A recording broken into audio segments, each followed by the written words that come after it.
గౌరవనీయులు మాజీ మంత్రివర్యులు మిత్రులు పువ్వాడ అజయ్ కుమార్ గారు, రాజ్యసభ సభ్యులు, మన ఖమ్మం జిల్లా గొంతుకై పార్లమెంట్లో అద్భుతంగా గర్జిస్తున్నటువంటి రాజ్యసభ సభ్యులు వడ్డిరాజు రవిచంద్ర గారు, గౌరవ శాసన మండలి సభ్యులు మిత్రులు తాతా మధు గారు, గౌరవనీయులు శాసన మండలి సభ్యులు, మన ఖమ్మం జిల్లా ఇన్ఛార్జిగా పనిచేస్తున్నటువంటి పెద్దలు రవీందర్ రావు గారికి,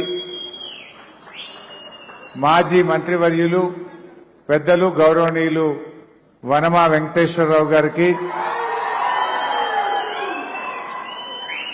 గౌరవనీయులు మాజీ శాసనసభ్యులు ప్రభుత్వ విప్గా పనిచేసిన రేగా కాంతారావు గారికి, మాజీ శాసనసభ్యులు సోదరిమణి హరిప్రియా నాయక్ గారికి,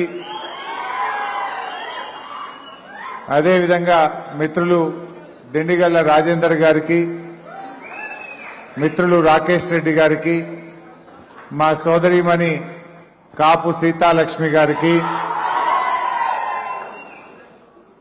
ముఖ్యంగా మన టీజీబీకేఎస్ రాష్ట్ర అధ్యక్షులు రాజిరెడ్డి గారికి, గౌరవనీయులు కాపు కృష్ణ గారికి,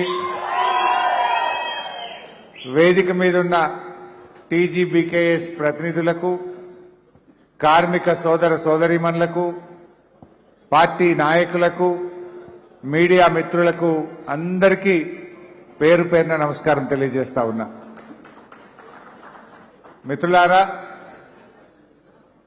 ఇది రాజకీయ ప్రసంగమో, ఓట్ల కోసమో, సీట్ల కోసమో, రాజకీయాల కోసమో మాట్లాడుతున్న మాట కాదు. ఈ సమావేశం సింగరేణి పరిరక్షణ కోసం. సింగరేణి చరిత్ర ఒక్కసారి గమనిస్తే కొన్ని లక్షల మందికి ఉపాధినిచ్చింది, ఈ రాష్ట్రానికి వెలుగునిచ్చింది. ఇలాంటి సంస్థ ఈరోజు ఈ 2.5 ఏళ్ల కాంగ్రెస్ పాలనలో చీకటిమయమైతా ఉంది, అవినీతిమయమైతా ఉంది. గతంలో ఏ మాట కామాట ఉమ్మడి రాష్ట్రంలో కూడా ఏ ముఖ్యమంత్రి గారు కూడా సింగరేణిలో ఏలుబెట్టేవాళ్ళు కాదు. సింగరేణిలో రాజకీయ జోక్యం ఉండేది కాదు. ఉమ్మడి రాష్ట్ర ముఖ్యమంత్రులు కూడా సింగరేణిని స్వయం ప్రతిపత్తి కలిగిన సంస్థగా, సింగరేణిని దేశంతో పోటీపడే విధంగా పనిచేయించింది. మరి కేసీఆర్ గారి హయాంలో ఎన్నో మంచి కార్యక్రమాలు జరిగినాయి. ఆనాడు తెలుగుదేశం పార్టీ చంద్రబాబు నాయుడు డిపెండెంట్ ఉద్యోగాలను రద్దు చేస్తే ఆ డిపెండెంట్ ఉద్యోగాలను పునరుద్ధరించి 16,000 మందికి ఉద్యోగాలు ఇచ్చింది మన బీఆర్ఎస్ ప్రభుత్వం. ఎంతో మంది సింగరేణి స్థలాల్లో ఇండ్లు కట్టుకుంటే వాళ్లకు పట్టాలిచ్చి ఆ ఇళ్లను వాళ్లకు స్వంతం చేసింది మన కేసీఆర్. సింగరేణిని అద్భుతమైన లాభాల బాటలో నడిపించి కార్మికులకు బోనస్ ను పెంచింది కూడా బీఆర్ఎస్ ప్రభుత్వం. ఇలా చాలా మంచి కార్యక్రమాలు జరిగినాయి. దురదృష్టం ఏంటంటే కాంగ్రెస్ వచ్చిన తర్వాత అంతా అవినీతిమయమైపోయింది. ఎప్పుడన్నా సెక్రటరియట్కో, ముఖ్యమంత్రి గారి దగ్గరకో, మంత్రి గారి దగ్గరకో సీఎండీ బోర్డు మాత్రమే చూసినాం. ఫస్ట్ టైం ఇప్పుడు జనరల్ మేనేజర్లు బోర్డు, ఆఫీసర్లు బోర్డు, ట్రాన్స్ఫర్లలో, పాలసీల్లో, టెండర్లలో అన్నింటా కూడా అవినీతిమయమైపోయి రాష్ట్ర ప్రభుత్వ జోక్యం పెరిగి ఇవాళ సింగరేణి మునిగిపోయే ప్రమాదంలో ఉంది. ఇవాళ అందుకే మన బీఆర్ఎస్ పార్టీగా, తెలంగాణ సాధించిన పార్టీగా, ఈ రాష్ట్రాన్ని సాధించిన పార్టీగా ఇవాళ సింగరేణిని కాపాడుకోవాలి. సింగరేణి పరిరక్షణ కోసమే ఈ ప్రయత్నం. ఇలా కొంతమంది సన్నాయి నొక్కులు నొక్కుతున్నారు, కొంతమంది జీఎంలు పాపం వాళ్ళది తప్పని నేను అనుకోను. పైన మేనేజ్మెంట్ ఒత్తిడితో వచ్చి వీడియోలు రిలీజ్ చేస్తున్నారు. కానీ రేపు వాళ్ళే ఇరుక్కుంటారు. ఇలా బొగ్గు ఉన్నది అని చెప్తున్నారు, ఉంటే ఎందుకు చూపిస్తలేరు? ఉంటే మా కార్మిక సంఘాన్నో ప్రజాప్రతినిధులనో చూడ్డానికి ఎందుకు పోనీయడం లేదు? రేపు అది కన్ఫెషన్ స్టేట్మెంట్ అవుతుంది. రేపు బీఆర్ఎస్ ప్రభుత్వం వచ్చిన తర్వాత దీని మీద తరో విచారణ జరిపి తీరుతాం, తప్పు చేసిన వారిని శిక్షించి తీరుతాం. చాలా మంది అధికారులు నాకు ఫోన్లు చేస్తున్నారు, సార్ మీరు ఎప్పుడైతే కొద్దిగా విషయాలన్నీ బయటకు తెచ్చిండ్రో కొద్దిగా మా వాళ్ళు భయంలో పడ్డారు, అడ్డగోలు వ్యవహారాలు బంద్ అయిపోయినాయి, కనీసం సింగరేణి కొంచెమన్నా ఇక నిలబట్టదనే నమ్మకం మాకు కలుగుతుంది సార్ అని చాలా మంది అధికారులు కూడా మాతో మాట్లాడుతూ ఉన్నారు. లేకపోతే 2.5 సంవత్సరాలుగా అడ్డు అదుపు లేకుండా ఇక అసలు ఒకప్పుడు సిరుల గని సింగరేణి అనేవాళ్ళు ఇవాళ స్కామ్ల గని సింగరేణిగా మార్చేసింది. ఈ కాంగ్రెస్ స్కాంగ్రెస్ అంటే స్కాములు చేసే కాంగ్రెస్. ఇవాళ నేను ఇదేమి రాజకీయాల కోసమో నోటి మాటగా చెప్పట్లేదు.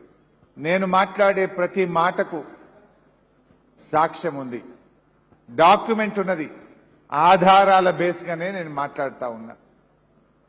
నేను 1 సంవత్సరం నుంచి దీని మీద రీసెర్చ్ చేసిన.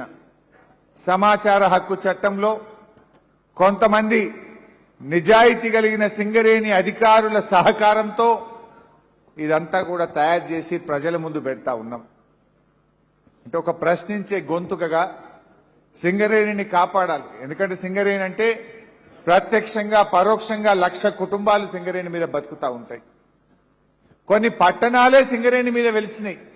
ఒక బెల్లంపల్లి అయితేమి, భూపాలపల్లి అయితేనేమి, మన పాల్వంచ, మన కొత్తగూడెం, ఇవన్నీ కూడా సింగరేణి మీదనే ఇన్ని పట్టణాలు డెవలప్ అయినాయి. ఈ సింగరేణిని మనం కాపాడుకోవాలి. ఇలా కార్మిక సోదరులను కూడా నేను కోరేది ఒక్కటే, ఐఎన్టీయూసీలు ఉన్నారా, ఏఐటీయూసీలో ఉన్నారా, టీజీబీకేఎస్లో ఉన్నారా, ఇంకో సంఘంలో ఉన్నారా? సంఘాలు ఎప్పుడు ఉంటాయి? అసలు సింగరేణి ఉంటే కదా సంఘం ఉండేది. సింగరేణినే ఆగం చేసే ప్రయత్నం జరుగుతూ ఉంది. ముందు మన సంఘాలు తర్వాత మాట్లాడుకుందాం, అందరం కలిసి సింగరేణిని కాపాడుకుందాం. కార్మిక సోదరులారా ఆలోచించండి, రాజకీయాలు పక్కన పెట్టి ఆలోచించండి, నిజాయితీగా ఆలోచించండి, గుండె మీద చేసుకొని ఆలోచించండి.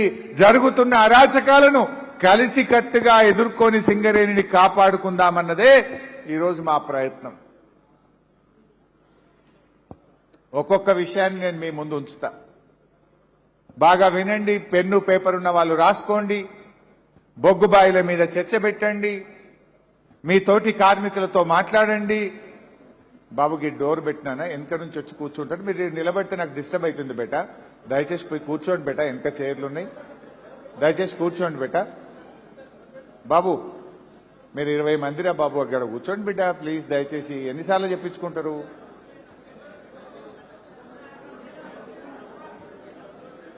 ఈరోజు వీళ్ళందరినీ ఇట్లా పంపించి ఆడొచ్చి కూర్చోమని బేట కొద్దిసేపు ప్లీజ్, నాకు డిస్టర్బ్ అవుతుంది నాన్న ఇక్కడ.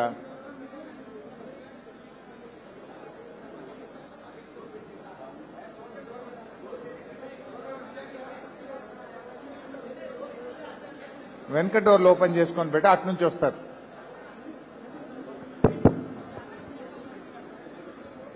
ఓకేనా, ఇక డిస్టర్బ్ చేయకండి ప్లీజ్.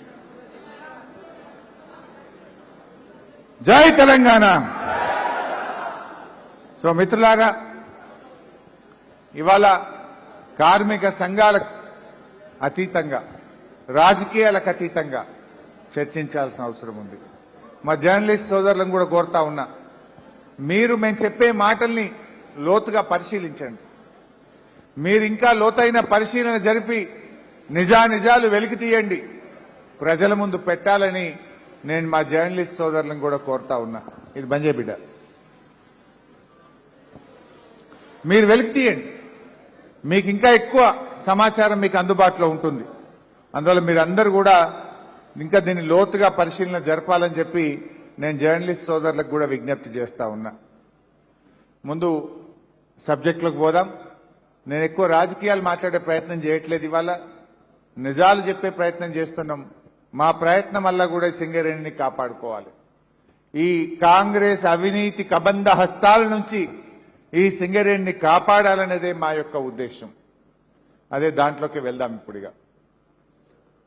సింగరేణి 137 ఏళ్ల చరిత్ర. పర్మనెంట్ కార్మికులు, కాంట్రాక్ట్ కార్మికులు కలిపితే 70,000 మంది కార్మికులు. తెలంగాణ రాష్ట్రానికి ఒక ఆర్థిక వెన్నుముక. 350 కిలోమీటర్ల పాటు విస్తరించి ఉంటుంది. బెల్లంపల్లి నుంచి మొదలుకుంటే మన కొత్తగూడెం వరకు 37,500 కోట్ల వార్షిక టర్నోవర్ కలిగిన సంస్థ.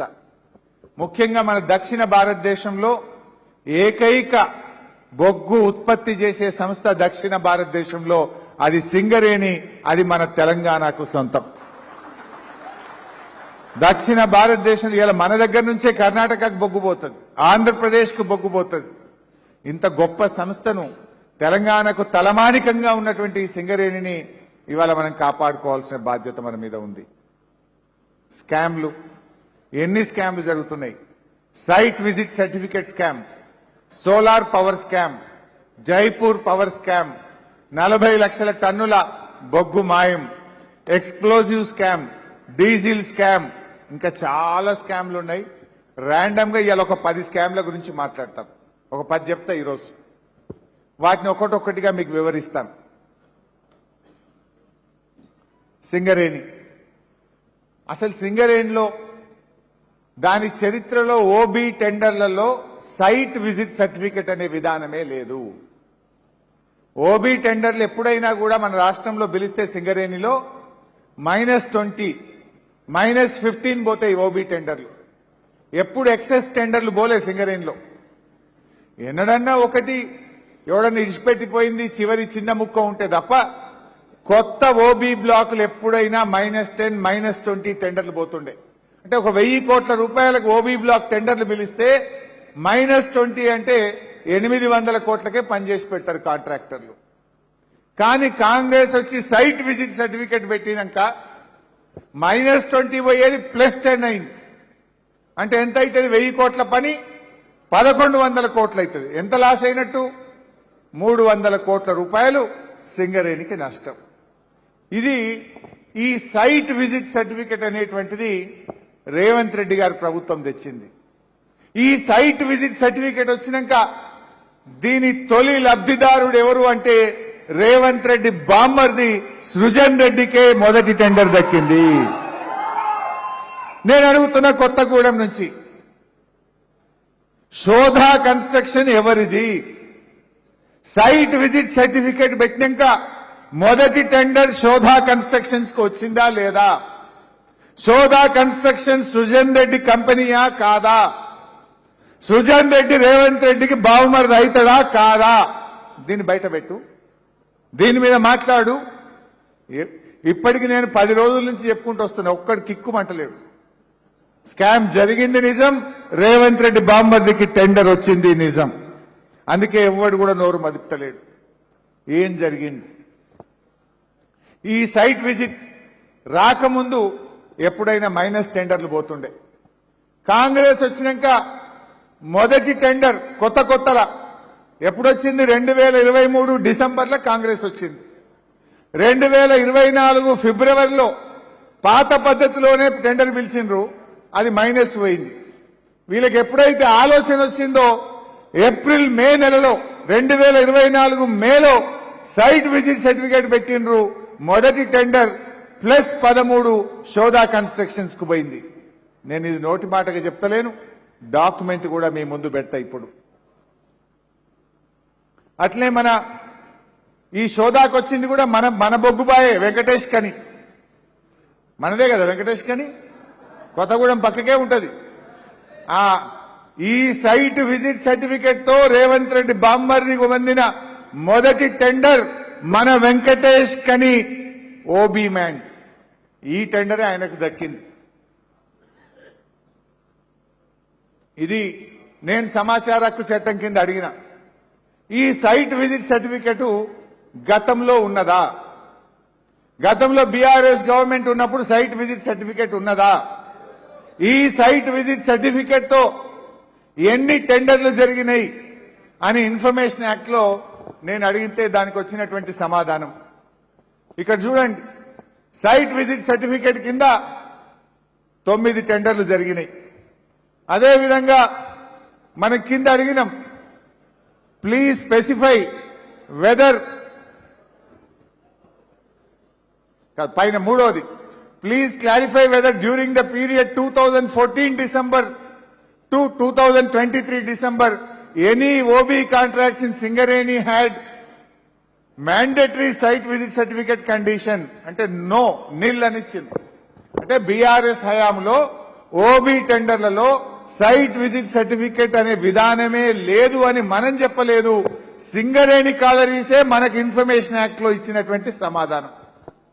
మరి ఈ సైట్ విజిట్ సర్టిఫికేట్ పెట్టినాక ఎన్ని టెండర్లు అయినాయి అంటే 9 టెండర్లు అయినాయి. మొదటిది మీకు కనబడుతుంది, వెంకటేష్ కని కోల్ మైన్ కొత్తగూడెం. రెండవది కేకే డీసీపీ మందమర్రి. మూడవది రామగుండం ఓసీ2. నాలుగవది వట్టివాగు రిజర్వాయర్. ఇట్లా 9 టెండర్లు సైట్ విజిట్ సర్టిఫికేట్ తో జరిగినాయి. దీన్ని ఏం జరిగింది? ఈ సైట్ విజిట్ సర్టిఫికేట్ అంటే ఏందో మీకు అర్థమైంది? అసలు ఏంటిది సైట్ విజిట్ సర్టిఫికేట్? ఇంతకు ముందు ఒక ఓబీ మైన్ టెండర్ పిలిస్తే గుజరాత్ ఓడో, బీహార్ ఓడో, ఢిల్లీ ఓడో ఎవరన్నా ఈ దేశంలో అర్హత ఉంటే డైరెక్ట్ గా టెండర్ వేసే అవకాశం ఉండే. వీళ్ళు సైట్ విజిట్ సర్టిఫికేట్ అంటే ఏంటిది? నువ్వు వచ్చి చూడాలి, మొదలు చూసి ఆ ప్రాంత జనరల్ మేనేజర్ జీఎం నువ్వు సైట్ చూసినావని సర్టిఫికేట్ ఇస్తేనే, ఆ సర్టిఫికేట్ ఉంటేనే నువ్వు టెండర్ వేయాలి. అంటే ఏం జరిగింది? రేవంత్ రెడ్డి బామ్మర్ది సృజన్ రెడ్డి ఎవరికి చెప్తే వాళ్ళకే ఇస్తాడు వాడు జీఎం. మిగతా వాళ్లకు నువ్వు సైట్ విజిట్ చేసినావు అనే సర్టిఫికేట్ ఇవ్వరు. సర్టిఫికేట్ ఇవ్వకపోతే వాడు టెండర్ చెల్లదు, టెండర్ వేయడానికి అర్హత ఉండదు. అంటే ఈ సైట్ విజిట్ సర్టిఫికేట్ పెట్టి 20 మంది టెండర్ వేయడానికి వస్తే వీళ్ళు అనుకున్న 3కో 4కే సర్టిఫికేట్ ఇస్తారు. ఆ 4 రింగ్ అయి టెండర్ వేస్తారు. ఆ 4 ఎక్సెస్ కు ఆ టెండర్ ను కొట్టేస్తారు. ఇంతకు ముందు ఏముండే? సైట్ విజిట్ సర్టిఫికేట్ లేదు. ఎవరైనా పారదర్శకంగా ఎక్కడి నుంచైనా ఈ సింగరేణిలో అర్హత ఉంటే టెండర్ వేసే అవకాశం ఉండే, పోటీ ఉండేది. మైనస్ లో పోవడం ద్వారా సింగరేణికి డబ్బు ఆదా అయ్యేది. ఈ సైట్ విజిట్ సర్టిఫికేట్ వచ్చినాక ఏంది? ఆ జనరల్ మేనేజర్ కాంగ్రెస్ ప్రభుత్వం ఎవరికి చెప్తే వాళ్ళకే ఇతను సైట్ చూసిండనే సర్టిఫికేట్ ఇస్తారు. వాళ్ళు మాత్రమే రింగ్ అయి టెండర్ వేస్తారు. అందువల్ల ఆ టెండర్ ఎక్సెస్ లో పోతుంది. దాని ఆధారాలు చూపిస్తా నెక్స్ట్. ఎస్, ఇందులో మీకు కనబడుతుందా? కొంచెం పెద్దగా చేయాలన్నా? Right, okay. ఫస్ట్ది RGOCP3 20 ఫిబ్రవరి 2024. 20 ఫిబ్రవరి 2024 600 కోట్ల టెండర్. ఎంత పోయింది? అది -22 పోయింది. ఇందాక నేను చెప్పిన కదా, కాంగ్రెస్ గవర్నమెంట్ వచ్చిన కొత్తలో సైట్ విజిట్ సర్టిఫికేట్ పెట్టకుండా టెండర్ పెట్టిండ్రు. పెడితే 600 కోట్ల రూపాయల రామగుండం OCP3 -22 పోయింది. ఈ బ్లూ కలర్ ఉంది చూడండి, ఎల్లో కలర్ ఉంది చూడండి, వెంకటేష్ కని 2025 10 మే 2025 417 కోట్ల రూపాయలు వర్క్ వాల్యూ. ఎవరికి వచ్చింది? శోధా కన్స్ట్రక్షన్స్. కాంట్రాక్టర్ పేరేంటి? సృజన్ రెడ్డి. ఎంత ఎక్సెస్ పోయింది? 13% ఎక్సెస్ పోయింది. అంటే ఎప్పుడైతే సైట్ విజిట్ సర్టిఫికేట్ వచ్చిందో ఎక్సెస్ పోవడం అనేటువంటి టెండర్లు స్టార్ట్ అయినాయి. ఈ రకంగా సింగరేణిని దోచుకునే కార్యక్రమం జరుగుతూ ఉంది. ఈ సైట్ విజిట్ సర్టిఫికేట్ మీద మీరందరూ టీవీల్లో, పేపర్లో చూసిండ్రు. 9E బ్లాక్ సింగరేణికి యాక్చువల్ గా భవిష్యత్తే 9E బ్లాక్. ఆ 9E బ్లాక్ టెండర్లలో కూడా సైట్ విజిట్ సర్టిఫికేట్ పెట్టి ఆ 9E బ్లాక్ ను వాళ్ళ అనుయాయులకు కట్టబెట్టే ప్రయత్నం చేసిండ్రు. దాని మీద రచ్చరచ్చ జరిగింది. కాంగ్రెస్ పార్టీలో ఒక మంత్రి ఈ టెండర్ నాకు కావాలని రోడ్డు మీద పడ్డాడు. ఆయన ఎవరో మీకు తెలుసు, టీవీల్లో చూసిండ్రు. ముఖ్యమంత్రికి మంత్రుల మధ్య వాదులాట, కొట్లాట. ఆ మంత్రి కంపెనీకి సైట్ విజిట్ సర్టిఫికేట్ ఇయ్యమన్నారు. మంత్రి నాకెందుకు ఇవ్వవు సైట్ విజిట్ సర్టిఫికేట్ అని లొల్లి పెట్టుకున్నాడు. అల్లరల్లరి అయిపోయింది. అప్పుడు మన ఈ ఖమ్మం జిల్లా మంత్రి బట్టి గారు వచ్చి ఈ సైట్ విజిట్ సర్టిఫికేట్ తప్పు, ఈ 9E బ్లాక్ టెండర్ రద్దు చేస్తున్నా అన్నాడు. నా ప్రశ్న ఏంటంటే, సైట్ విజిట్ సర్టిఫికేట్ తప్పని 9E బ్లాక్ టెండర్ రద్దు చేసినావు కదా, మరి ముఖ్యమంత్రి బావమరిది సృజన్ రెడ్డికి ఇచ్చిన సైట్ విజిట్ సర్టిఫికేట్ తో ఉన్న టెండర్ ఎందుకు రద్దు చేయలేదు? అదొక్కటే కాదు, ఇన్ఫర్మేషన్ యాక్ట్ లో 9 టెండర్లు సైట్ విజిట్ సర్టిఫికేట్ లో జరిగి ఇవాళ సింగరేణికి వేల కోట్ల రూపాయల నష్టం జరిగింది. మరి ఆ టెండర్లు ఎందుకు రద్దు చేయలేదు? ఆ నష్టం ఎందుకు సింగరేణి భరించాలి? ఆ నష్టం రేపు సింగరేణి సంస్థ మీద, ఈ కార్మికులకు జరిగే నష్టం కాదా అని నేను అడుగుతా ఉన్నా. 9E బ్లాక్ ది మాత్రం ఒకటే రద్దు చేసినావు. ఎప్పుడైతే సైట్ విజిట్ సర్టిఫికేట్ విధానం తప్పు అని నువ్వు 9E బ్లాక్ టెండర్ రద్దు చేసినావో, మరి అదే విధానంతో మరో 9 టెండర్లు జరిగినాయి. ఆ 9 టెండర్లు ఎందుకు రద్దు చేయలేదో ఈ రోజు సమాధానం చెప్పాలని బట్టి విక్రమార్క గారిని నేను డిమాండ్ చేస్తా ఉన్నా. నీకు ధైర్యం జాలేదా? ముఖ్యమంత్రి బామ్మర్ది టెండర్ రద్దు చేసే ధైర్యం జాలేదా? బట్టి గారు ఎందుకు రద్దు చేయలేదు? ఒక్క 9Eకి ఒక న్యాయం, మిగతా 9 టెండర్లకు ఒక న్యాయమా? ఈ సైట్ విజిట్ సర్టిఫికేట్ విధానాన్ని బీఆర్ఎస్ హయాంలో లేదని మీ సంస్థనే చెప్పింది. మీరొచ్చినాక పెట్టిండ్రు. ఎందుకు పెట్టిండ్రు? ఎవరి కోసం పెట్టిండ్రు? మీ కమిషన్ల కోసం, మీ కాంట్రాక్ట్ల కోసం సింగరేణి సంస్థను ముంచుతామంటే తెలంగాణ సాధించిన పార్టీగా బీఆర్ఎస్ పార్టీ చూస్తూ ఊరుకోదు, పోరాడుతుంది, కార్మికుల పక్షాన నిలబడుతుంది.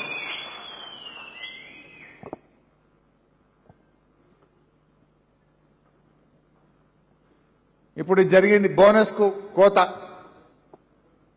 ఎందుకు బోనస్ కోత? ఇందాక ఒక టెండర్ చెప్పిన మీకు నేను, 600ది -22 పోయింది, అంటే 300 కోట్లు ఫరక్ పడ్డది. అంటే సింగరేణి లాభాలు 300 కోట్లు ఒక్క టెండర్లో పోయింది. 9 టెండర్లు అంటే 1000-2000 కోట్ల లాభాలు పోతాయి. కంపెనీకి లాభాలు వస్తే ఆ లాభాల్లో కార్మికులకు వాటా ఉంటది, బోనస్ ఉంటది. మీరు ఈ రకంగా కాంట్రాక్టులు పెట్టి దోచుకుంటే కంపెనీ లాభాలు తగ్గుతాయి, కార్మికుల వాటా తగ్గుతుంది, మీ బోనస్ తగ్గుతుంది. ఇది కార్మికులు గుర్తుంచుకోవాలి, గమనించాల్సిన అవసరం ఉంది. నెక్స్ట్, శ్రీరాంపూర్ OC2, ఇది శ్రీరాంపూర్ దగ్గర. ఈ టెండర్ కూడా సైట్ విజిట్ సర్టిఫికెట్ తో పిలిచింది. అయితే కొంతమంది కొట్లాడి టెండర్లు వేసింది. 7 సార్లు టెండర్ ఓపెనింగ్ చేయడం ఆపేసింది. 7 సార్లు. వాస్తవానికి సింగరేణి ఒక్కొక్క రోజు కూడా ఇంపార్టెంట్. ఒక మైన్ ఎంత తొందరగా ఓపెన్ అయితే, ఆ మైన్ లో ఉత్పత్తి ఎంత తొందరగా జరిగితే సింగరేణిలో ఉత్పత్తి పెరుగుతాయి, లాభాలు పెరుగుతాయి, సింగరేణికి మరి మా కార్మికులకు బోనస్ పెరుగుతుంది. ఈ OCP2 టెండర్ 7 సార్లు టెండర్ వాయిదా వేసింది. రింగ్ అయితలేదు, వీళ్ళు చెప్పినట్టుగా రేట్లు పట్టలేవు, టెండర్ వాయిదా వేస్తున్నారు. మేం బయట పెట్టినాం. సింగరేణి చరిత్రలో ఒక టెండర్ను 7 సార్లు వాయిదా వేసి ఓపెన్ చేయకుండా చేసిన ఈ SRP OC2 ఎందుకు మీరు 7 సార్లు ఓపెన్ చేయలేదు, ఎన్ని రోజులు వాయిదా వేస్తారని మేం బయట పెట్టి ప్రశ్నించినాం. దెబ్బకు దాన్ని ఓపెన్ చేసిండ్రు, మైనస్ పోయింది. ఒకవేళ బీఆర్ఎస్ ప్రశ్నించుండకపోతే వీళ్ళు రింగు చేద్దరు, +12 +15కు పోదురు. మనం గట్టిగా ప్రశ్నిస్తే ఇది మైనస్ ఎంత పోయిందంటే -12 SRP OC2 లాస్ట్ది -10 పోయింది.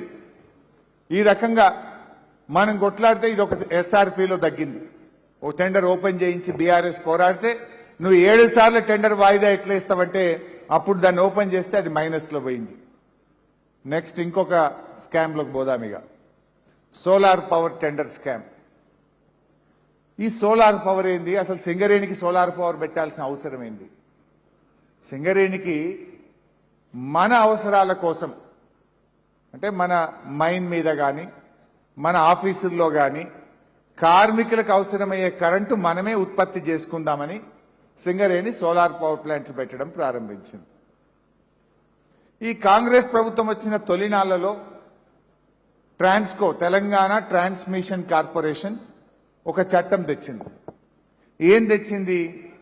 మీరు కొత్త పవర్ ప్లాంట్లు పెట్టొద్దు, మీ దగ్గర మేము కరెంటు కొనము అని చెప్పి 18th March 2024 18 మార్చి 2024 నాడు Singareni Colliery should not go for installation of any new solar plants, and they clearly told that they will not take any solar power from them. అంటే రాష్ట్ర ప్రభుత్వం మేము కరెంటు మీ దగ్గర కొనము, మీరు పెట్టిన సోలార్ పవర్ ప్లాంట్లు మీకు సరిపోతాయి, కొత్తగా పెడితే మేము కరెంటు మీ దగ్గర కొనము, పీపీఏ చెయ్యము అని ఎప్పుడు చెప్పిండ్రు? 18th March 2024 లో తెలంగాణ ట్రాన్స్కో రెగ్యులేషన్ ను మార్చింది. మరి ఇది మార్చినప్పుడు ఎందుకు పెట్టాలి కరెంటు? ఎందుకు పెట్టాలంటే కమిషన్లు కొట్టాలి. నిజంగా కరెంటు ఎవడన్నా కొంటాడా కొనడా, ఆ కరెంటు అవసరం ఉందా లేదా కాదు, అది పెడితే వాడు ఎవడన్నా కమిషన్ ఇవ్వాలి, మేము కమిషన్ కొట్టాలి. ఇది కాంగ్రెస్ వాళ్ళ కథ. అయితే ఇందులో ఇంకొక 2 విషయాలు. మా అజయ్ అన్నకు, మా రవిచంద్ర అన్నకు, వాళ్ళ కమిటీలలో పనిచేస్తారు, వాళ్ళకి తెలుస్తుంది. జనరల్గా ఈ దేశంలో ఇలా చదువుకున్న పిల్లలు ఉన్నారు. మీరు గూగుల్ చేయండి, జర్నలిస్టులు. ఎన్టీపీసీ ఇది కేంద్ర ప్రభుత్వ సంస్థ, HPCL hydro power corporation limited కేంద్ర ప్రభుత్వ సంస్థ. ఈ దేశంలో అనేక రాష్ట్రాల్లో అనేక కేంద్ర ప్రభుత్వ సంస్థలు సోలార్ పవర్ ప్లాంట్లు పెట్టింది. 1 మెగావాట్ సోలార్ పవర్ ఉత్పత్తి చేయడానికి ఎంత ఖర్చు అవుతుంది? 3 కోట్ల రూపాయలు. ఎక్కువ 3.5 కోట్లు. అది భూమి కూడా నీదైతే. ఇక్కడ భూమి సింగరేణిదే, భూమి సింగరేణిదే, భూమి ఫ్రీ ఇక్కడ. అక్కడ భూమి కాంట్రాక్టర్దే. అయినా వాళ్ళు పెట్టే 1 మెగావాట్కు 3.5 కోట్లు ఖర్చు అవుతుంది. ఇక్కడ చూడండి, 67 మెగావాట్ల సోలార్ పవర్ ప్లాంట్ కు సింగరేణిలో టెండర్ పిలిస్తే 7 కోట్ల రూపాయలు 1 మెగావాట్ కు టెండర్ కట్టబెట్టింది. 7 crores పర్ మెగావాట్. నార్మల్ గా అయ్యేదెంత? 3. ఇచ్చిందెంత? 7. 67లోకి వెళ్ళి 7 3 పోతే 4 కోట్లు ఎక్కువ ఇచ్చింది 1 మెగావాట్. 67 ఇంటూ 4 అంటే ఎంత? 280 కోట్ల రూపాయలు అదనపు డబ్బు కాంట్రాక్టర్ కు లబ్ధి చేకూర్చే విధంగా ఈ 67 మెగావాట్ల సోలార్ పవర్ కు టెండర్ పిలిచింది. కింద పెట్టిన మీకు డీటెయిల్స్ కోసం జర్నలిస్టులు చదవండి. టెండర్ కండిషన్స్ మొదటి దాంట్లో ఎట్లా పెట్టిండ్రు, రెండో దాంట్లో ఎట్లా పెట్టిండ్రు. ఎట్లా పెట్టిందంటే ఎవరంటే వాడు టెండర్ వేయరాదు. టెండర్ వీళ్ళు ఎవరు పాల్గొనాలంటే సోలార్ ప్యానెల్ తయారు చేసినోడే పాల్గొనాలి, వాడు ఇప్పటికీ చాలా ప్లాంట్లు పెట్టినోడే పాల్గొనాలి. అంటే మొత్తం దేశం మీద 2-3 కంటే ఎక్కువ మంది రాకుండా వీళ్ళు అనుకున్న వాళ్లకు టెండర్ కట్టబెట్టాలని ఈ కఠినమైన నిబంధనలు పెట్టి 7 కోట్ల రూపాయలకు వాళ్ళు అనుకున్న వాళ్ళకి కట్టబెట్టింది. ఇంకో టెండర్ 107 మెగావాట్లది. తెలంగాణలో ఉండే ఎంఎస్ఎంఈ కంపెనీలు పాల్గొనకుండా దీనికి కూడా సైట్ విజిట్ సర్టిఫికేట్ పెట్టి దీంట్లో కూడా చాలా కుట్రలు చేసి ఇది 5.4 5 కోట్ల 4 లక్షలకు ఈ టెండర్ను కట్టబెట్టింది. 107 మెగావాట్లు. నార్మల్గా అయితే 3 కోట్లకు పోవాలి కదా, మరి 5 కంటే 1 మెగావాట్కు 2 కోట్లు ఎక్కువ పోయింది. 107 మెగావాట్లు అంటే దాదాపు 200 కోట్ల రూపాయలు ఎక్కువ కట్టబెట్టింది. అక్కడ 280, ఇక్కడ 200, మొత్తం ఎంత? 480 కోట్లు. ఎవరి డబ్బు ఇది? మా కార్మికుల చెమట చుక్కల్లో నుంచి, మా కార్మికుల కష్టంలో నుంచి వచ్చిన డబ్బు అది. ఈ రకంగా సోలార్ పవర్ స్కామ్ చేసింది. ఇలా 2 స్కామ్లు. ఒకటేమో 7 కోట్లకు మెగావాట్, ఒకటి 5.4 కోట్లకు మెగావాట్. రెండవ స్కామ్ ఈ కరెంట్ ఎవడు కొన అంటుండు.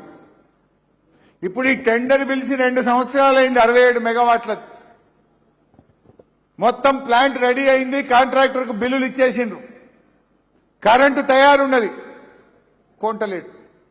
వాళ్ళేమంటుండ్రు, ట్రాన్స్కో నేను ముందే చెప్పినా నాకు అవసరం లేదు, నేను సోలార్ పవర్ కొనా అన్నాడు.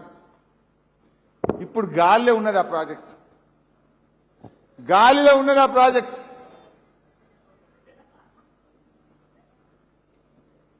$480 కోట్లు ఖర్చు పెట్టి 67 మెగావాట్ల పవర్ ప్లాంట్ పెడితే నేను అడుగుతున్న సింగరేణి అధికారులను, ఈ రోజుకు ఎందుకు సింక్రనైజ్ కాలేదు? ఈ రోజుకు పవర్ పర్చేజ్ అగ్రిమెంట్ ఎందుకు చేయలేదు? ఒక్క సంవత్సరంలో పూర్తి చేయాల్సిన ప్లాంటు 2 ఏళ్లైనా ప్లాంట్ రెడీ అయినా ఆ కరెంటు ఉత్తగా మూలకు పడి ఎందుకున్నది? మరి అవసరం లేని కరెంటు, పీపీఏ లేని కరెంటు ఎందుకు 480 కోట్లు ఖర్చు పెట్టి ఆ సోలార్ పవర్ ప్లాంట్ పెట్టినరో మా కార్మికులకు సమాధానం చెప్పాలి, ఈ రాష్ట్ర ప్రజలకు సమాధానం చెప్పాలి. ఇప్పుడు 480 కోట్లు ఖర్చు పెట్టి ఈ కమిషన్ల కోసం రిజల్ట్ ఏంది? 0. కరెంటు ఉత్పత్తి అయితలేదు, కరెంటు ఎవడు కొంటలేడు, అది మూలకు పడ్డది. 480 కోట్ల రూపాయల డబ్బు నీ కమిషన్లకు కక్కుర్తిబడి నువ్వు ఆ సోలార్ పవర్ ప్లాంట్ పెట్టావు, ఇవాళ ఆగమైపోయిన పరిస్థితి. అట్లే 107 మెగావాట్లు, ఇది కూడా టెండర్లు అయిపోయినాయి. ఇప్పటి వరకు పీపీఏ లేదు, ఆ కరెంటు కొనేటోళ్ళు లేడు. ఇవాళ ఇది కూడా దాదాపు 107 × 5 అంటే 600 కోట్లు. ఇది 600, అది 480 అంటే 1000 కోట్లు కదా. 1000 కోట్ల రూపాయలు ఎవరి సొమ్ము? నీకొస్తే 200-300 కోట్ల కమిషన్ రావచ్చు. నీ 200-300 కోట్ల కమిషన్ కోసం 1000 కోట్ల రూపాయల సింగరేణి డబ్బు ఇవాళ వృధా చేసి సింగరేణి నష్టాల్లో పోవడానికి కారణమైంది, సింగరేణి ఓడీలో పోవడానికి కారణమైంది. ఇవాళ దీనికి ఎవరు సమాధానం చెప్తలేడు. నేను రామగుండంలో చెప్పిన, భూపాలపల్లిలో చెప్పిన, హైదరాబాద్ లో చెప్పిన, ఇవాళ వరకు ఒక్కరు కూడా కుయ్యలేదు, కయ్యలేదు, సప్పుడు చెత్తలేదు. నిజంగా చెప్పాలి కదా ఆన్సర్ ఉంటే. ఇవో ఇందుకే నేను కార్మికులకు చెప్తా ఉన్నా, ఇట్లాంటి పనులు గత ప్రభుత్వాలు ఎవరూ చేయలే. సంస్థను కాపాడాలని ఆలోచించింది. సమైక్య రాష్ట్రంలో ఉన్న ప్రభుత్వాలు కూడా, అది ఎన్టీ రామారావు, రాజశేఖర రెడ్డి కూడా సింగరేణిలో ఇలాంటి రాజకీయ జోక్యం టెండర్లలో ఏ రోజు చేయలేదు. కానీ ఇలా బట్టి గారి కాంగ్రెస్, రేవంత్ రెడ్డి గారి కాంగ్రెస్ సింగరేణిని ఆగమాగం చేసే పరిస్థితి ఏర్పడ్డది. ఇందాక చూపించిన నేను ఓబీ టెండర్ల స్కామ్, ఆడో 1000 కోట్లు పోయింది. సింగరేణి టెండర్ల స్కామ్, సోలార్ పవర్ స్కామ్, ఇందులో 1000 కోట్ల రూపాయలు పోయింది. ఎంత పోయినట్టు ఇప్పటికీ? ఇంకా చూపిస్తా. నెక్స్ట్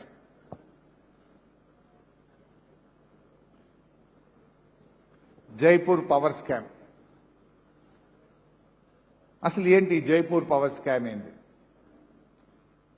సింగరేణి జైపూర్లో మన బీఆర్ఎస్ గవర్నమెంట్ అప్పుడు ఒక థర్మల్ ప్లాంట్ పెట్టింది, 2x600. అది పెట్టినాం, ఉత్పత్తి అవుతుంది, బాగా నడుస్తుంది.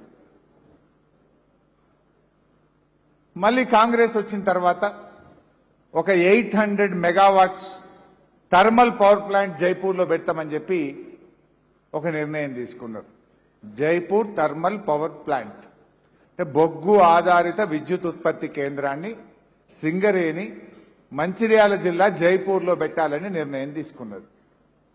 సరే, ఎప్పుడైనా ఒక థర్మల్ పవర్ ప్లాంట్ పెడితే పవర్ పర్చేజ్ అగ్రిమెంట్, పీపీఏ అంటే ఏదైనా ఒక రాష్ట్రంతోని, ఒక జెన్కో గాని, ఒక ట్రాన్స్కో గాని, ఒక డిస్ట్రిబ్యూషన్ కంపెనీతోని పీపీఏ చేసుకుంటాం. మీ కరెంటు మేము కొంటాము, గీ రేటు కొంటాము, ఈ డిపిఆర్ కాస్ట్ ఇంత, ఫిక్స్డ్ కాస్ట్ ఇంత, ఉత్పత్తి చేయడానికి ఇంత, ఈ రేటు కొంటాము అని పీపీఏ ఉంటుంది. That is called power purchase agreement. అయితే ఈ జైపూర్ పవర్ ప్లాంట్ కు డిపిఆర్ తయారు చేసిండ్రు. తెలంగాణ రాష్ట్ర ప్రభుత్వం ఆ డిపిఆర్ను ఇప్పటిదాకా ఆమోదించలేదు. తెలంగాణ డిస్కామ్లు, Telangana transco power purchase agreement చేయలేదు, పీపీఏ లేదు, డిపిఆర్ను రాష్ట్ర ప్రభుత్వం ఆమోదించలేదు. మరి ఎందుకు తొందరపడి టెండర్లు పిలిచిండ్రు? ఎందుకు కాంట్రాక్టర్లకు కట్టబెట్టిండ్రు? దాదాపు 8,000 కోట్ల ప్రాజెక్ట్ అది. పీపీఏ లేదు, డిపిఆర్ అప్రూవల్ లేదు, టెండర్ పిలిచిండ్రు, వాళ్ళ మనుషులకు కట్టబెట్టిండ్రు. అయితే పైసలు కావాలి కదా, 8,000 కోట్ల రూపాయల వర్క్. వాడు పనిచేసిండు, 1000 కోట్ల బిల్లు పెట్టిండు, 1000 కోట్ల బిల్లులు ఇస్తున్నారు. ముందుకు పోయినాక ఇప్పుడు సింగరేణిలో పైసలు వెళ్తలేవు. సోలార్ల 1000, ఓబీ టెండర్ల 1000, ఈడ 1000 పోయినాయి. ఫర్దర్ పైసలు లేవు, డిపిఆర్ లేదు, పీపీఏ లేదు, ఇది ఆగిపోయింది. ఇప్పుడు ఈ సోలార్ పవర్ ప్లాంట్ ఒక్క రోజుకు 2 కోట్ల రూపాయల నష్టం వస్తుంది లేట్ అయితే. ఒక రోజు లేట్ అయితే 2 కోట్ల రూపాయల నష్టం వస్తుంది. అంటే అది ఇంట్రెస్ట్ డ్యూరింగ్ కన్స్ట్రక్షన్ కానీ కాస్ట్ ఎస్కలేషన్ కానీ రోజుకు 2 కోట్ల రూపాయలు నష్టం వస్తుంది. అంటే ఒక ఏడాదికి 700 కోట్ల రూపాయలు సింగరేణి మీద భారం పడుతుంటది. ఇప్పుడు సంవత్సరం దాటింది, అది ఆగిపోయింది, ముందుకు పోతలేదు. అప్పు ఎప్పుడు వస్తుంది? పీపీఏ ఉంటే బ్యాంక్ అప్పు ఇస్తుంది. పీపీఏ లేదు, డిపిఆర్ అప్రూవల్ లేదు. ఇందులో ఇక ఫన్నీయెస్ట్ పార్ట్ అసలు విషయానికి వస్తుంది. ఇక ఇది ఇట్లుందా? వీళ్ళు పోయి రాజస్థాన్ గవర్నమెంట్ తోని సింగరేణి ఒక అగ్రిమెంట్ చేసింది, జాయింట్ వెంచర్. 76 సింగరేణి, 24 రాజస్థాన్ ప్రభుత్వం, 76-24 రాజస్థాన్ గవర్నమెంట్ తోని అగ్రిమెంట్ చేసుకున్నారు.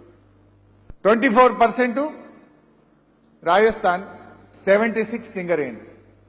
మరి 24% రాజస్థాన్ గవర్నమెంట్ డబ్బులు పెట్టాలన్నా సింగరేణిలో? అంటే ఈ జైపూర్ పవర్ ప్లాంట్ కట్టడానికి 24% అగ్రిమెంట్ చేస్తే 24% డబ్బులు అయితే పెట్టాలి కదా. రాజస్థాన్ గవర్నమెంట్ తో జేవీ అయింది. ఆ జేవీ తెలంగాణ ప్రభుత్వం ఇంకా ఆమోదించలే. కానీ బట్టి గారు పోయిండు రాజస్థాన్ కు, ఫోటోలు దిగిండు, జేవీ చేసుకున్నాడు, సంతకాలు పెట్టిండు, వచ్చిండు. అయితే ఇలా జోక్ ఏంటంటే 24% రాజస్థాన్ గవర్నమెంట్ కు ఇందులో షేర్ ఇస్తే రాజస్థాన్ గవర్నమెంట్ మనకేమిస్తుందట తెలుసా? పాకిస్తాన్ బార్డర్ లో జైసల్మీర్ జిల్లాలో 1400 మెగావాట్ల సోలార్ పవర్ ప్లాంట్ పెట్టడానికి ఎడారిలో ఇంత జాగిస్తారట. ఆ జాగిచ్చినందుకు వీడు 24% వాటా ఇస్తారట.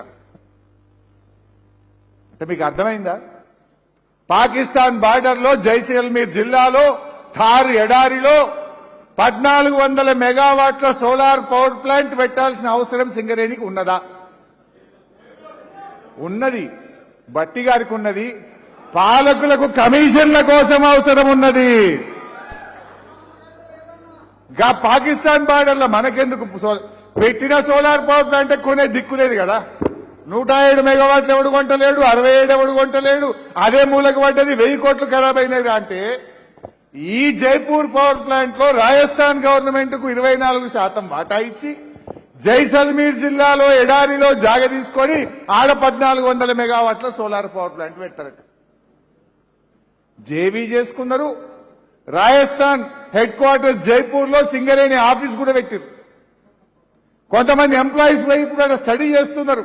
సోలార్ ప్లాంట్ ఎట్లా పెడదాం, ఇంట్లో ఎంత కమిషన్ కొట్టచ్చు, ఎట్లా పెట్టాలి, ఆ జాగ ఎక్కడున్నది, టెండర్లు ఎట్లా పిలవాలనే పని మీద ఉన్నారు. ఇది కానిద్దామా? ఇది జరిగితే సింగరేణి ఉంటదా? నిజంగా ఆ పాకిస్తాన్ బార్డర్లో పెట్టుకునేది ఉంటే రాజస్థాన్ కూడా పెట్టుకుంటుండే కదా. ఆ ట్యాంకర్లో ఎప్పుడు బాంబులు పడతాయో, ఎప్పుడు మిసైలు పడతాయో ఎవడు కూడా చేసేది. మీకు బక్రగాడు దొరికిండు సింగరేణి అని వీళ్ళు అప్పచెప్పారు మనకు. మనోళ్ళు పోయినాడికి, మనోళ్ళకి ఏమైనా వత్తేనా పోతేనా టెండర్లు విలువాలి, కమిషన్ కొట్టాలి. ఇగో ఇది జైపూర్ పవర్ స్కామ్. అంటే ఈ రోజుకు పీపీఏ లేదు, డిపిఆర్ అప్రూవల్ లేదు, 1000 కోట్ల రూపాయలు ఖర్చు పెట్టిండ్రు. ఒక రోజు ఆలస్యం అయితే 2 కోట్ల రూపాయలు భారం పడుతుంది. ఇప్పటికి సంవత్సరం నుంచి పనులు ఆగిపోయిన పరిస్థితి. బ్యాంకుల అప్పు ఉడతలేదు. ఆ కరెంట్ ఎవడు కొంటాడో పీపీఏ లేదు. ఇంకోవైపు మీకు తెలుసు ఎన్టీపీసీ తెలంగాణ రాష్ట్ర ఏర్పాటులో భాగంగా 1600 మెగావాట్ల థర్మల్ పవర్ మేం మీకోసం కట్టినము, కరెంటు కొనండి అంటే నాకొద్దు కరెంటు అంటుండు రేవంత్ రెడ్డి. 4000 మెగావాట్లు మొత్తం తెలంగాణకు డెడికేటెడ్ పవర్ ఆనాడు తెలంగాణ రాష్ట్ర విభజన చట్టంలో పెట్టిండ్రు. కేసీఆర్ ఉన్నప్పుడు 1600 వచ్చింది, కొనేసిండు. రేవంత్ రెడ్డి వచ్చినాక ఒక 800 కొన్నాడు, 2400 అయిపోయింది, ఇంకా 1600 ఉన్నది. ఆ 1600 మెగావాట్లు మీకోసమే కట్టినం, మీకు ఇస్తాం ఈ కరెంటు, తెలంగాణ కోసమే పెట్టిన మీ ప్లాంట్ తీసుకోండి అంటే మాకొద్ది కరెంటు అంటుండ్రు రేవంత్ రెడ్డి. ఆడనేమో తయారున్న 1600 తీసుకోనంటావు, ఈడ జైపూర్లో 800 పెడతా అంటావు. ఇప్పుడు జైపూర్లో ప్లాంట్ పెడితే సింగరేణి సొంత డబ్బులు కొన్ని పెట్టాలి, అప్పు తేవాలి, మిత్తి కట్టాలి. ఎందుకు? ఎవరి కోసం? సింగరేణి బాగుపడుతుందా, నష్టం చేస్తారా? వాడు ఎన్టీపీసీ పైసా పెట్టుబడి లేదు, పైసా ఖర్చు లేదు, నెత్తి మీద అప్పు లేదు, మిత్తి కట్టేది లేదు, నీకు పని లేదు, అంతా తయారున్నది. 1600 మెగావాట్లు కేంద్ర ప్రభుత్వ సంస్థ ఎన్టీపీసీ ఇస్తా అంటేనేమో వద్దంటావు, సింగరేణిలో జైపూర్లో పవర్ ప్లాంట్ ముద్దంటావు. అంటే ఏందన్నట్టు? కమిషన్. అంతేనా కాదా? ఇది జైపూర్ పవర్ ప్లాంట్. ఇందులో ఇంకో పాయింట్ నేను ఇందాక చెప్పిన మీకు, జైపూర్లో ఆల్రెడీ మనం ఒక థర్మల్ పవర్ ప్లాంట్ పెట్టినాము అని. ఆ థర్మల్ పవర్ ప్లాంట్ ఎట్లుండే అంటే 2017-18లో భారతదేశంలోని అన్ని థర్మల్ పవర్ ప్లాంట్లలో ఆనాటి బీఆర్ఎస్ పాలనలో దేశంలో నంబర్ 5 ర్యాంక్ ఉండేది Singareni thermal power plant. Congress వచ్చినాక ఏడికి పోయింది? 2024-25లో 66వ స్థానం, 2025-26లో 65వ స్థానానికి పోయింది. PLF station PLF. ఈ పిఎల్ఎఫ్ అంటే ప్లాంట్ లోడ్ ఫ్యాక్టర్, అంటే అందులో ఎంత కరెంటు మనం ఉత్పత్తి చేస్తున్నాం. 100 రావాలి, 100 యూనిట్లు రావాలంటే 100లో ఎంత ఉత్పత్తి చేస్తున్నాం, ఎన్ని యూనిట్లు కరెంటు తీస్తున్నాము, తీసేదాని యావరేజ్ ను పిఎల్ఎఫ్ అంటాం. బీఆర్ఎస్ ఉన్నప్పుడు చూడండి 91%, 82, 87, 88. కాంగ్రెస్ వచ్చినాక 76, 72కు పడిపోయింది. అంటే ఉన్న సింగరేణి థర్మల్ పవర్ ప్లాంట్ లో ఉత్పత్తి కూడా సరిగా చేయట్లేదు, తగ్గుముఖం పట్టింది. 9000 యూనిట్ల నుంచి 9575 యూనిట్ల నుంచి కాంగ్రెస్ వచ్చినాక 7900, 7500. ఉన్న థర్మల్ పవర్ ప్లాంటే బ్యాక్ డౌన్ చేస్తున్నారు. ఉన్న థర్మల్ పవర్ ప్లాంట్ లోనే పూర్తి స్థాయి విద్యుత్ ఉత్పత్తి చేస్తలేరు. దాని పిఎల్ఎఫ్ పడిపోయింది.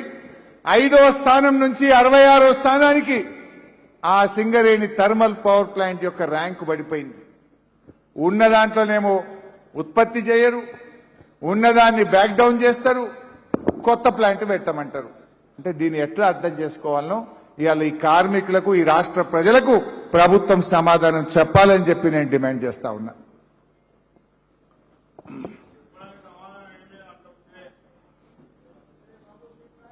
నౌ నెక్స్ట్, ఇది కూడా చాలా ఇంట్రెస్టింగ్ ఇష్యూ. 40 లక్షల టన్నుల బొగ్గు మాయం. ఇదంతా బాగా చర్చ జరుగుతుంది, సింగరేణిలో ఫుల్ చర్చ జరుగుతుంది. ఏమైంది అసలు ఈ బొగ్గు? బొగ్గు ఏమైనా దాచిపెట్టుకోవడానికి బంగారమా?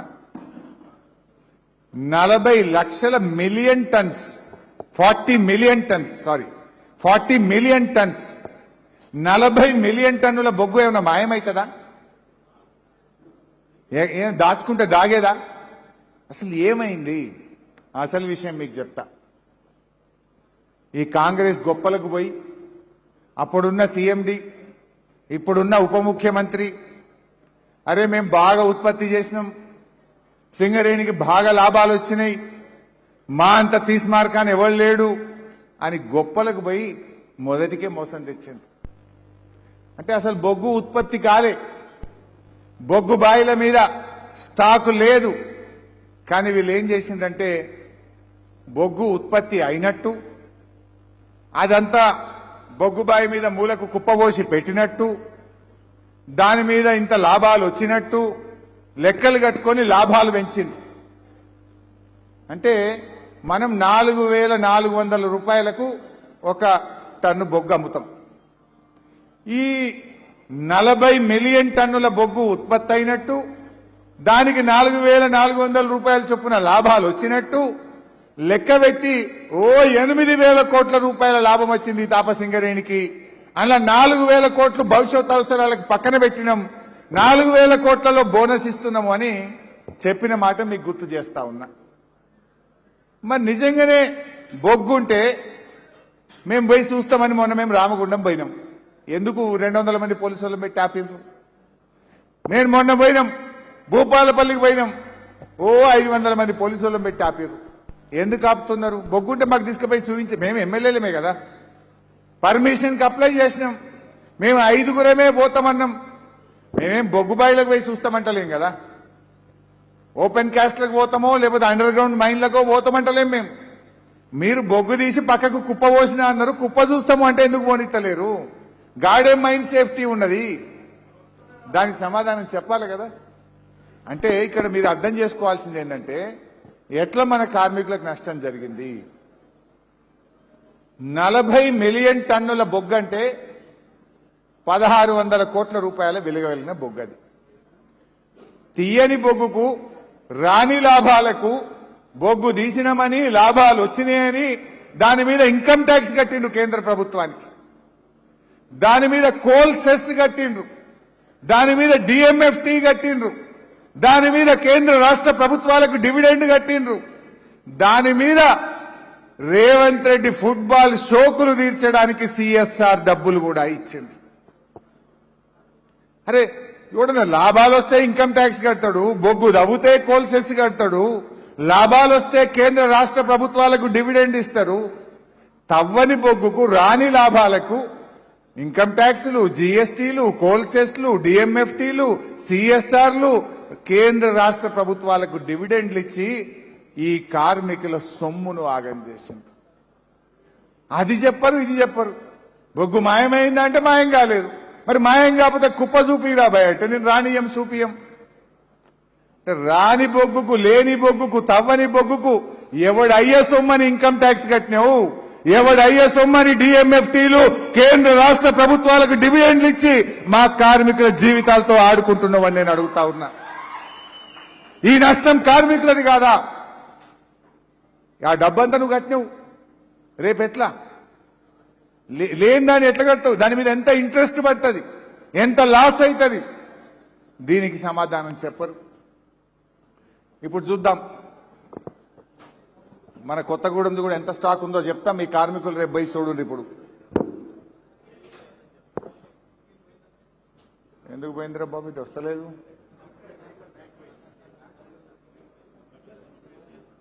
వెనకేమన్నా డిస్టర్బ్ అయిందా? చేయండి.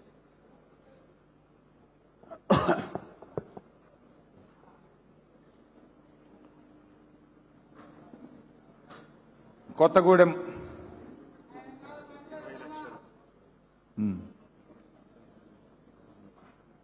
అందే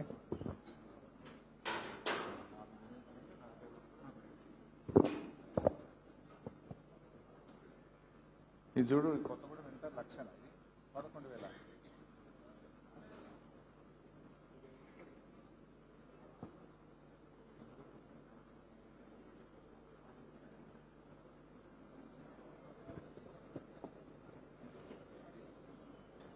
సరే రైట్. అయితే ఈరోజు వాస్తవానికి 4 మిలియన్ టన్నులు అంటే 40 లక్షల మెట్రిక్ టన్నులు, సబ్జెక్ట్ ఆఫ్ కరెక్షన్.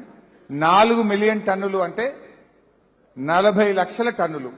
టన్నుకు 4,000 రూపాయలు వేసుకుంటే 40 లక్షలు ఇంటూ 4,000 అంటే 1,600 కోట్లు. 4 మిలియన్ టన్నులు, దట్ మీన్స్ 40 లక్షల మెట్రిక్ టన్నులు. 40 ఇంటూ 4,000 వేసుకుంటే 1,600 కోట్లు. ఇప్పుడు ఏం చేసింది? నేను బయట పెట్టి 2 నెలలు అయింది, ఆల్మోస్ట్ 2-2.5 నెలల నుంచి బయట పెట్టినాం. బయట పెట్టి ఏం చేసి దొరికిపోయిందిగా దొంగలు. సింగరేణి యావరేజ్ ఉత్పత్తి ఒక రోజుకు 1,80,000, 1,70,000 మెట్రిక్ టన్నులు ఉంటుంది, అంతేనా? ఏం చేస్తుంది మనం బయట పెట్టినప్పటి నుంచి? ఆ జైన్ బాబు ఈలోపు ఏం చేస్తుంది? నేను బయట పెట్టినప్పటి నుంచి ఉత్పత్తి తగ్గించి స్టాక్ లాభడుతున్నామని చూపిస్తుంది.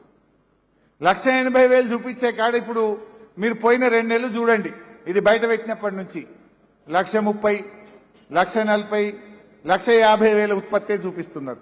అంటే 40,000-50,000 ఉత్పత్తి తక్కువ చూపించి ఈ స్టాక్ మీద బొగ్గు లావట్టినామని చూపిస్తున్నారు. అంటే ఇప్పుడు ఈ 40 లక్షల మెట్రిక్ టన్నులకెళ్ళి తగ్గుకుంటూ 24-25 తెచ్చిరు. ఇప్పుడు నిజంగా ఉన్నదా లావట్టిందా అంటే లేదు. పోనీ ఆ 24 ఆ 25 చూపించాలి కదా. సరే, ఇప్పుడు మేము 2 నెలల లావట్ ఈ విషయాన్ని బయటకు తెచ్చినాం. రోజు 40,000-50,000 కవర్ చేస్తారు. ఇప్పుడు కొత్తగూడెం చూద్దాం. కొత్తగూడెంలో ఇది ఫస్ట్, ఇది కొత్తగూడెందే.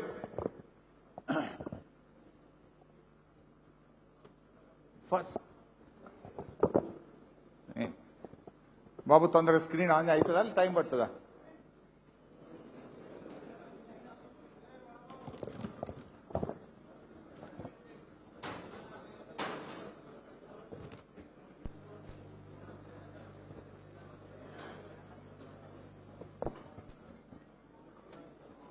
ఓకే ఉండండి, మీరు మెల్లకి తొందర ఏం లేదు. ఈ ఫస్ట్ కొత్తగూడెం క్లోజింగ్ 49,011 అంటే 49,000 మెట్రిక్ టన్నులు ఇప్పుడు కొత్తగూడెం బొగ్గుబాయి మీద ఉంది అని చెప్తున్నారు. మీరు రేపు పోయి చూడండి 49,000 ఉందా. ఇవన్నీ ఒక్కొక్కటి మొత్తం ఎంత ఉంది. ఇది 5 జూన్ 2026 నాడు మేము సింగరేణి అఫీషియల్ దాంట్లోకి వెళ్ళి తీసుకున్నది. ఎంత చూపించింది క్లోజింగ్ ఆ రోజు? 30 లక్షల,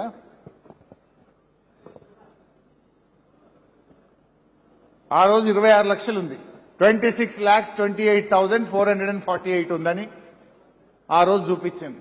మన కొత్తగూడెం చూస్తే ఆ రోజు 49,011 మెట్రిక్ టన్నులు బొగ్గు ఉందని చెప్తా ఉన్నారు. నిజంగా 49,000 ఉందా? మరి లేదు. అంటే లేని బొగ్గుకు ఇన్కమ్ ట్యాక్స్ కట్టి మీరు పన్నులన్నీ కట్టి ఇవాళ సంస్థను ముంచుతా ఉన్నారు. గొప్పలకు పోయి సంస్థను దివాలా చేసే ప్రయత్నం చేస్తా ఉన్నారు. దీంట్లో బాధపడేది ఏంటంటే కేంద్ర బొగ్గు మంత్రి ఎవరు? కిషన్ రెడ్డి. కిషన్ రెడ్డికి ఈ సింగరేణిలో 49% వాటా కేంద్ర ప్రభుత్వానికి ఉంటుంది, 49%. నేను కిషన్ రెడ్డి గారికి లేఖ రాసిన, అరే 40 లక్షల మెట్రిక్ టన్నుల బొగ్గు మాయమైంది, దీని మీద విచారణ జరపండి కిషన్ రెడ్డి గారు, నిజానిజాలు బయటకు తీయండి, ఇందులో నీ కేంద్ర ప్రభుత్వానికి కూడా 49% వాటా ఉందంటే ఆయన ఒక ఉత్తరం రాసిండు రాష్ట్ర ప్రభుత్వానికి. ఏదో సింగరేణిలో ఏదో బొగ్గు మాయమైందట, జర మీరు ఎంక్వైరీ చేసుకోండి చూసుకోండి అన్నాడు. అరే వాడు దొంగతనం చేసిండ్రా భయ్, వాని మీద చర్య తీసుకో అంటే దొంగకే ఉత్తరం రాసిండు, అరే నువ్వు దొంగతనం చేసినవట జర నీ మీద ఎంక్వైరీ చేసుకో అంటుండు. గిట్లుంటారా ఎక్కడైనా? అరే వాడు దొంగతనం చేసిండు, అది ఆగమైతుంది అంటే దొంగకే ఉత్తరం చిట్టి రాసిండు, నువ్వు దొంగతనం చేసినావని అంటున్నారు, జర నీ మీద ఎంక్వైరీ చేసుకో అన్నట్టున్నది కథ ఇది. నువ్వు ఒక కేంద్ర ప్రభుత్వ సంస్థగా, ఒక బొగ్గు శాఖ మంత్రిగా, 49% వాటాదారుడిగా నీకు బాధ్యత లేదా? ఇవాళ కిషన్ రెడ్డి గారు నేను అడుగుతా ఉన్నా. అంటే ఇవాళ ఇద్దరు ఒకటైపోయిన మ్యాచ్ ఫిక్సింగ్, ఇద్దరు కలిసి ఈ సంస్థను ఆగం చేసే ప్రయత్నం చేస్తా ఉన్నారు. ఇలా కార్మిక సోదరులారా, ఇలా అనేక కోల్ మైన్స్, మొన్న మేము రామగుండం పోయినాం, శ్రీరామ్ మన భూపాలపల్లి పోయినాం, ఇవాళ కొత్తగూడెంకి వచ్చినాం. మీ అందరికి తెలుసు ఒకటి లాంగ్ వాల్ ప్రాజెక్ట్ అని ఉంటుంది, ఐడియా ఉందా మీకు? ఏపీఏ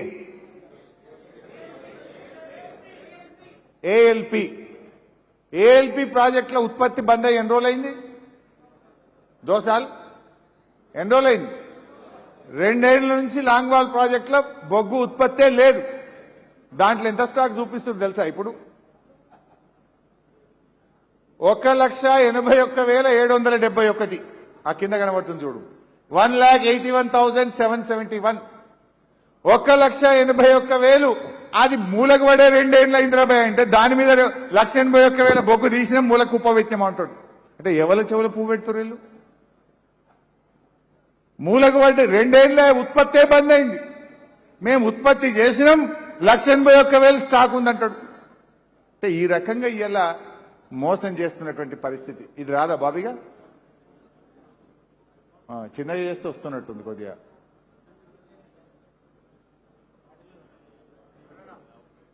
అక్కడ చూడండి, ఏపీఏ చిన్నగా చేస్తే కనబడుతుంది, ఈ ఎల్లో కనబడుతుంది చూడండి, APA ALP long wall project 1,81,000 Adriyala long wall project, అదే కదా కనబడుతుంది. మీకాడ 1,40,000 1,81,000 మెట్రిక్ టన్నులు అంటే అది కూడా లేదు.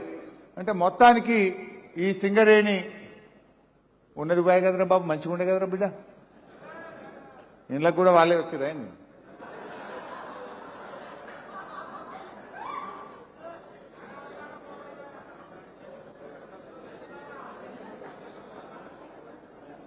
ఎరా అజయ్, పోనీ దీని వరకన్నా చెయ్యి, అది రాకపోతే రాకపోయాది, దీని వరకన్నా చెయ్యి.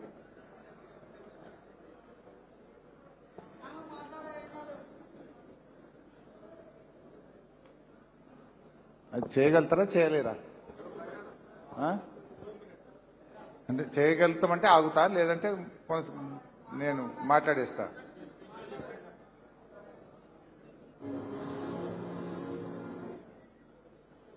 ఒక మంచి వీడియో చూపించేది ఉంది. ఈ స్కామ్ మేము బయట పెట్టినాం కదా, బయట పెట్టినాక ఏమైంది, భూపాలపల్లి పోదామని పోయినాం. ఆడ కూడా మన కార్మికులతో మీటింగ్ పెట్టుకున్నాం. ఇట్లే మేము పోయే డేట్ ఒక 5 రోజుల ముందే డిక్లేర్ చేసినాం. జనరల్గా మీ దగ్గర రిజెక్టెడ్ బొగ్గు కానీ కొంత ఆ తీసిన ఓబీ కానీ కుప్ప వస్తారు కదా, షెల్ మేము పోతున్నామని తెలిసి బయటకే లారీలలో బొగ్గు తెచ్చి మీదకు ఆ మట్టి దిబ్బల మీద షెల్ మీద ఒక లేయర్ బొగ్గు వేరుస్తారు. ఆ వీడియో చూపిస్తా, నెక్స్ట్ ఉన్నది. అయితే దానిలో మన కార్మికుడు ఉన్నాడు, మొత్తం వీడియో తీసి నాకు పంపించండి. హరిశన్న నువ్వు వస్తున్నావు అని చూడు, అంత బయటకెళ్ళి బొగ్గు తెచ్చి మీద ఒక లేయర్, జనరల్గా ఇప్పుడు ఎర్రమట్టి పోస్తాం చూడు మీద, అట్లా మొత్తం ఆ మట్టి దిబ్బల మీద బొగ్గు తెచ్చిపోతున్నారు. అంటే ఒకవేళ మేము లోపల పోయి చూసినా ఇక చూడురు పోయి బొగ్గు మొత్తం ఇదంతా బొగ్గే అన్నట్టు, లోపలంతా మట్టి మీద మాత్రం ఒక లేయర్ బొగ్గు. ఆ వీడియో కూడా ఉన్నది, ఇప్పుడు నేను చూపిస్తాను. అది మంచిగా అయితే చూపిస్తా. అంటే ఇంత దిగజారిపోయి సింగరేణిని భ్రష్టు పట్టించేటువంటి ప్రయత్నం చేస్తా ఉన్నారు. అందుకే నేను కార్మికుల్ని కోరేది, ఇప్పుడు మీకు కూడా చెప్పిన కొత్తగూడెంలో గంట స్టాక్ ఉందని చెప్పిండ్రు. మీరైతే పొద్దుగాలేస్తే కార్మికులే అక్కడనే పనిచేస్తారు కదా, స్టాక్ మీకు కనబడాలన్నా వద్దా? మీరు జీఎం దగ్గర పోండి, రామగుండం జీఎం దగ్గర పోండి, భూపాలపల్లి జీఎం దగ్గర పోండి, కొత్తగూడెం జీఎం దగ్గర పోయి నిలదీయండి. నువ్వు ఇంత స్టాక్ ఉన్నది బరాబర్ ఉన్నది అంటున్నావు కదా, మరి చూపి మమ్మల్ని చూడ్డానికి అలో చేయి. మమ్మల్ని అంటే బయట వాళ్ళు రాణిస్తలేరు. మీరు కార్మికులుగా, మీరు ఈ సంస్థలో బాధ్యులుగా, ఉద్యోగులుగా, సింగరేణి పరిరక్షకులుగా మీకైతే చూసే హక్కు ఉండాలి కదా. మీరు పోయి చూడండి, మీరు నిలదీయండి. మీకేమన్నా అయితే మేముంటాం మీకు అండగా, ఏ ఇబ్బంది వచ్చినా మేముంటామని చెప్తా ఉన్నా. లేదు మా జర్నలిస్టులను కోరుతా ఉన్నా, మీరు పరిశోధించండి, మీరు వెళ్ళండి, నిజంగా అక్కడ బొగ్గు ఉన్నదా లేదా మీరైనా వెరిఫై చేసి. ఎందుకంటే ఇవాళ మీకు ఈ బాధ్యత దొరికిందంటే సింగరేణి ఉంటేనే మీకు ఈ నౌకరు దొరికింది, లేకపోతే ఇది ఒక చిన్న మండలం. ఇది ఇవాళ ఇంత పెరిగింది. కొత్తగూడెం ఒక జిల్లా కేంద్రమైందంటే సింగరేణి బొగ్గు వల్ల, ఆ బొగ్గు ఉండడం వల్ల, ఇక్కడ కరెంటు ఉత్పత్తి కేంద్రం రావడం వల్ల ఇక్కడ ఈ పట్టణం పెరిగింది. ఇక్కడ మనందరం కూడా పెరిగినాం కదా, అందరం సింగరేణి ఉప్పు తిన్నోళ్లే కదా ఇడున్నోళ్ళం. మరి ఆ సింగరేణిని కాపాడుకోవాలి కదా. మీరు కూడా పరిశోధించి బయటకు తీయాలని మా మిత్రుల్ని కూడా నేను కోరుతా ఉన్నా. రైట్, ఉండనిగా.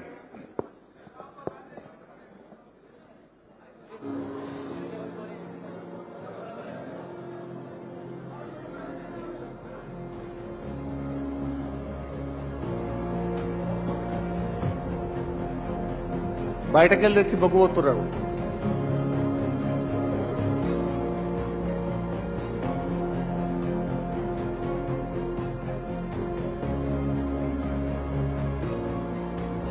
కొప్పులు ఈశ్వరన్న రాజిరెడ్డి గారు పోయి దొరకబట్టింది.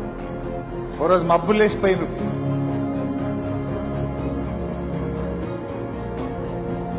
రైట్, ఇంకో పాయింట్. సరే, ఈ మధ్య సింగరేణి అధికారులు కొందరు ఏమంటున్నారు, లేలే బొగ్గు బరాబర్ ఉన్నది, ఫుల్లుగా ఉన్నది స్టాకు అంటున్నారు. నేను ఒక సింపుల్ క్వశ్చన్ మీ ముందు పెడుతున్నా. ఇది నాది కాదు, CEA central electricity authority website, మీరు కూడా పోయి కొట్టచ్చు ఇంటికి పోయినాక. సిఈఏకి పోతే అందులో దొరుకుతుంది. సెంట్రల్ ఎలక్ట్రిసిటీ అథారిటీ వెబ్సైట్లో పోయి చూడండి. దేశంలో ఏ ఏ థర్మల్ విద్యుత్ ఉత్పత్తి కేంద్రం దగ్గర ఎంత బొగ్గు ఉండాలి, ఎంత ఉన్నది అనేది అందులో ప్రతిరోజు అప్డేట్ చేస్తుంటారు. తెలంగాణ జెన్కో ఆల్ ప్లాంట్స్ ఎంత ఉండాలి? 25,54,000 టన్నులు ఉండాలి. ఎంత ఉన్నది? 6 లక్షలు, అంటే 24% ఉండాల్సిన దాంట్లో ఉన్నది. 76% షార్టేజ్ ఉంది అని మనని హెచ్చరించిండు మన రాష్ట్ర ప్రభుత్వాన్ని. రేపు వర్షాలు పడితే, ఇబ్బంది పడితే అక్కడ మినిమం 25 లక్షల టన్నులు ఉండాలి. మీరు ఎందుకు పెట్టలేదు? 6 లక్షలే ఎందుకు పెట్టిండ్రు? వెంటనే బొగ్గు పూర్తి స్థాయి నిల్వలు పెట్టండి అని కేంద్ర విద్యుత్ శాఖ మన రాష్ట్ర ప్రభుత్వాన్ని హెచ్చరించింది. ఇక్కడ నా క్వశ్చన్ ఒకటే, మీరు అంటున్నారు కదా 20 లక్షల స్టాక్ ఉన్నది, సిలకు ఉన్నది అంటారు కదా, మరి మీ బొగ్గుబాయి మీద ఉన్న బొగ్గును గాడికి వంపనీకి ఎందుకు పంపొస్తలేదు? ఎందుకు షార్టేజ్ ఉన్నది? మన కేటీపీఎస్ దగ్గరనో, మన విద్యుత్ ఉత్పత్తి సంస్థ జెన్కో దగ్గరనో, యాదాద్రి దగ్గరనో, మన పాల్వంచల ఒకటి ఉంటుంది కదా, దాని పేరేంది, ఒకటి కొత్తగూడెం, ఒకటి భద్రాద్రి, ఒకటి యాదాద్రి, అంతే కదా. ఈ భద్రాద్రి దగ్గర, యాదాద్రి దగ్గర, కొత్తగూడెం దగ్గర ఎందుకు బొగ్గు స్టాక్ లేదు? మీరు అంటున్నారు బొగ్గు ఉత్పత్తి చేసినాం 20 లక్షలు, 40కి 20కి తెచ్చిండ్రు, అంటే 2 మిలియన్ టన్స్. అంటే మరి 2 మిలియన్ టన్స్ బొగ్గు బాయిల మీద ఉంటే గాడికి వంపనీకి ఏం కష్టం వచ్చింది? అంటే బొగ్గు లేనట్టే కదా, ఉంటే వంపుతురు కదా. Why there is a shortage of 76%? Can anybody answer from the state government? ఎవరు సపోర్ట్ చేస్తలేదు. ఒకవైపు కేంద్రం హెచ్చరిస్తుంది, ఇది నిన్నటిదే ఫిగర్, ఇది పాతది కూడా కాదు, 25 లక్షల టన్నులు ఉండాల్సిన చోట 6 లక్షలే ఉంది, రేపు ఇబ్బంది వస్తుంది, స్టాక్ మెయింటైన్ చేయండి అని కేంద్రం విద్యుత్ శాఖ హెచ్చరిస్తా ఉంది. మీరేమో బొగ్గుబాయిల మీద ఫుల్ బొగ్గు ఉన్నది అంటున్నారు, ఉంటే మరి పంపాలి కదా ఆడికి. ఏది నిజం? బొగ్గుబాయిల మీద బొగ్గు లేనిది నిజమా, ఇక్కడ స్టాక్ లేనిది నిజమా? ఇవాళ సమాధానం చెప్పాల్సినటువంటి అవసరం ఉంది. ఇంతకుముందే చూసిండ్రు, లారీలలో తెచ్చి ఎట్లా బొగ్గు వేరుస్తుండ్రో చూసిండ్రు. లాంగ్వాల్ ప్రాజెక్టులో అడ్రియాల్ లాంగ్వాల్ ప్రాజెక్టు బంద్ అయి 2 సంవత్సరాలు అయితే ఆడ 2 లక్షల టన్నుల బొగ్గు ఎట్లుంటుందో వాళ్ళ నిజాయితీ ఏందో అర్థమవుతుంది. ఇవాళ కొత్తగూడెం జీఎం కింద కూడా మరి ఎక్కడ స్టాక్ ఉందో ఇవాళ చెప్పాల్సిన అవసరం ఉంది. అంటే ఈ రకంగా వాళ్ళ తప్పిదాలు స్పష్టంగా కనబడతా ఉన్నాయి.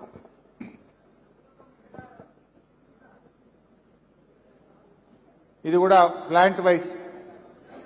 కోల్ ఇండియా వెబ్సైట్ జూన్ 16 నాడు తెలంగాణ థర్మల్ విద్యుత్ ఉత్పత్తి కేంద్రాల్లో అడుగంటిన బొగ్గు నిల్వలు, స్టాకు లేదు, పరిస్థితి బాగలేదు అని చెప్పి ప్రాజెక్ట్ వైజ్ రామగుండము, ఒక్కొక్క ప్రాజెక్ట్ వైజ్ కూడా కేంద్ర కోల్ ఇండియా కూడా స్పష్టంగా చెప్పింది. మీరేమో సింపుల్ క్వశ్చన్, బొగ్గుబాయిల మీద బొగ్గు ఉంటే ఆడికి పంపడానికి కష్టం ఉంటుందా? లేదు, అందుకే మీరు అటు స్టాక్ పెట్టలేకపోతున్నారు. ఇది ఈనాడు పత్రికలో వచ్చిన వార్త. బొగ్గు ఉత్పత్తి ఎట్లా తగ్గుతా ఉంది. 50 మిలియన్లు, బీఆర్ఎస్ టైంలో 65, 67, 70 మిలియన్ టన్నుల దాకా మనం తెచ్చినాం. కానీ కాంగ్రెస్ వచ్చినాక వాళ్ళ అవినీతి వల్ల, టెండర్లలో ఆలస్యం కావడం వల్ల ఇవాళ 69 నుంచి 58కి పడిపోయింది. మరి 26, 27 ఇంకెంతకు పడిపోతుందో చూడాలి. ఇంకా దారుణమైన పరిస్థితులు కనబడతా ఉన్నాయి. ఇదే పద్ధతి కొనసాగితే 30 సంవత్సరాల తర్వాత మొదటిసారి సింగరేణి నష్టాలు చవి చూడబోతా ఉంది. నష్టాలు రావద్దని దేవుణ్ణి ప్రార్థిస్తున్నా. మా కార్మికులకు బోనస్ రావాలని భగవంతుని కోరుకుంటున్నా. కానీ వీళ్ళ ఈ అవినీతి, ఈ కుంభకోణాలు ఒకటి కాదు, 2 కాదు, ఇవి ఇట్లే కొనసాగితే ఈ సంవత్సరం మరింత ఉత్పత్తి పడిపోయి సింగరేణి 30 ఏండ్ల తర్వాత, ఐ థింక్ ఎప్పుడో 1998, 99 ప్రాంతాల్లో నష్టాల్లో ఉండే, తర్వాత కంటిన్యూస్ ప్రాఫిట్లు. ఈ పరిస్థితి ఇట్లే కొనసాగితే రేపు నష్టాలకు పోయే ప్రమాదం కనబడతా ఉంది. ఇప్పటికైనా మేల్కొనండి, బొగ్గు ఉత్పత్తి పెంచండి, స్కాములు ఆపండి, పారదర్శకత పెంచండి అన్నదే ఇవాళ కార్మికుల పక్షాన మేము చేస్తున్నటువంటి డిమాండ్.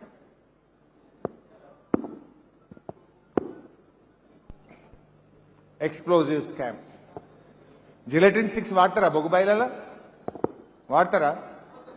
మీరు 2 డైరెక్టర్ల పేర్లు విన్నారా? ఒక ఆయన జీవీ రెడ్డి, ఒక ఆయన వికే శ్రీనివాస్. ఎప్పుడైనా విన్నారా? సింగరేణి డైరెక్టర్లు జీకే రెడ్డి, ఇక్కడే హెడ్ క్వార్టర్స్ లో ఉండేటోళ్ళు జీవీ రెడ్డి, ఒక ఆయన వికే శ్రీనివాస్. వాళ్ళు ఎందుకు రాజీనామా చేసిండ్రు? వాళ్ళకి ఎందుకు రివర్షన్ వచ్చింది? ఇవాళ మీరు తెలుసుకోండి, మీ సంస్థలో మీరు తెలుసుకోండి. ఇవాళ ఎక్స్ప్లోజివ్ స్కామ్స్. ఇవాళ బొగ్గు అంటే మనకు 2-3 ఉంటాయి కొలమానం. కోల్ ఇండియా, మహారాష్ట్రలోని వెస్టర్న్ కోల్ ఫీల్డ్స్. జనరల్గా ఎప్పుడైనా గత 30 ఏండ్ల చరిత్ర కోల్ ఇండియా వాడు వచ్చి సింగరేణిని చూసి నేర్చుకున్నాడు. వెస్టర్న్ కోల్ ఫీల్డ్స్ వాళ్ళు వచ్చి సింగరేణిని చూసి నేర్చుకునేవాళ్ళు, మన పర్ఫార్మెన్స్ని చూసి వాళ్ళు నేర్చుకునేవాళ్ళు. కానీ ఇవాళ ఒకటేసారి కాంగ్రెస్ ప్రభుత్వం వచ్చినాక ఆ జిలటిన్ స్టిక్స్ యొక్క ధర 30% పెంచింది.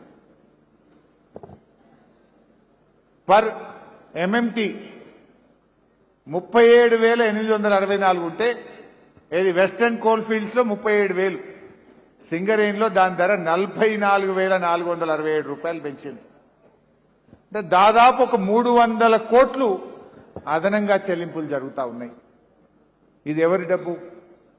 దీంట్లో చాలా ముఖ్యమైన విషయం ఏంటంటే జీవీ రెడ్డి చాలా నిజాయితీ కలిగిన అధికారి, 35 ఏళ్లు సింగరేణిలో పనిచేసిన ఒక గొప్ప అధికారి. ఈ ఫైల్ మీద సంతకం పెట్టమంటే ఇది అన్యాయం, నేను పెట్టను, ఇది ఇంత పెంచితే ఇది సింగరేణి మీద భారం పడుతుంది, మీ కమిషన్ల కోసం సింగరేణిని ఆగం చేయొద్దు అని జీవీ రెడ్డి అనే ఒక డైరెక్టర్ సంతకం పెట్టకపోతే ఆయనను లాంగ్ లీవ్ లో పంపించి రిజైన్ చేసి ఆయన సంస్థ నుంచి వెళ్లిపోయినటువంటి పరిస్థితి. అట్లే ఇంకొక డైరెక్టర్ వికే శ్రీనివాస్, అతను కూడా సంతకం పెట్టను, ఇది అన్యాయం అంటే ఆయనను డైరెక్టర్ నుంచి జీఎం పోస్టుకు రివర్షన్ ఇచ్చి ఆయనను తీసుకుపోయి విజయవాడకు ట్రాన్స్ఫర్ చేసిండ్రు. ఇగో ఈ రకంగా జరుగుతా ఉంది సింగరేణిలో. ఎప్పుడైనా నిజాయితీ గల అధికారికి రివార్డు ఇస్తాం, ఇంకా బాధ్యతలు పెంచుతాం, కానీ ఆయన నిజాయితీ చివరికి రాజీనామా చేసి వెళ్లిపోవాల్సి వచ్చింది. నిజాయితీ రివర్షన్ వచ్చి ట్రాన్స్ఫర్స్ కు బలయ్యేటువంటి పరిస్థితి ఏర్పడ్డది. ఈ రకంగా ఇలా ఎక్స్ప్లోజివ్ స్కామ్ లో 2 డైరెక్టర్లు బలైపోయినరు. 100 కోట్ల రూపాయలు ఇవాళ సింగరేణి మీద ఈ జిలటిన్ స్టిక్ స్కామ్ రూపంలో ఈ సింగరేణి మీద భారం పడతా ఉంది. డీజిల్ స్కామ్ బీఆర్ఎస్ ఉన్నప్పుడు కానీ గతంలో సింగరేణిలో డీజిల్ సంస్థనే సప్లై చేసేది. కానీ వీళ్ళు వచ్చినాక ఏంటంటే దాని కాంట్రాక్టర్ దాంట్లోకి తీసుకుపోయింది. రాష్ట్ర సింగరేణికి భారం.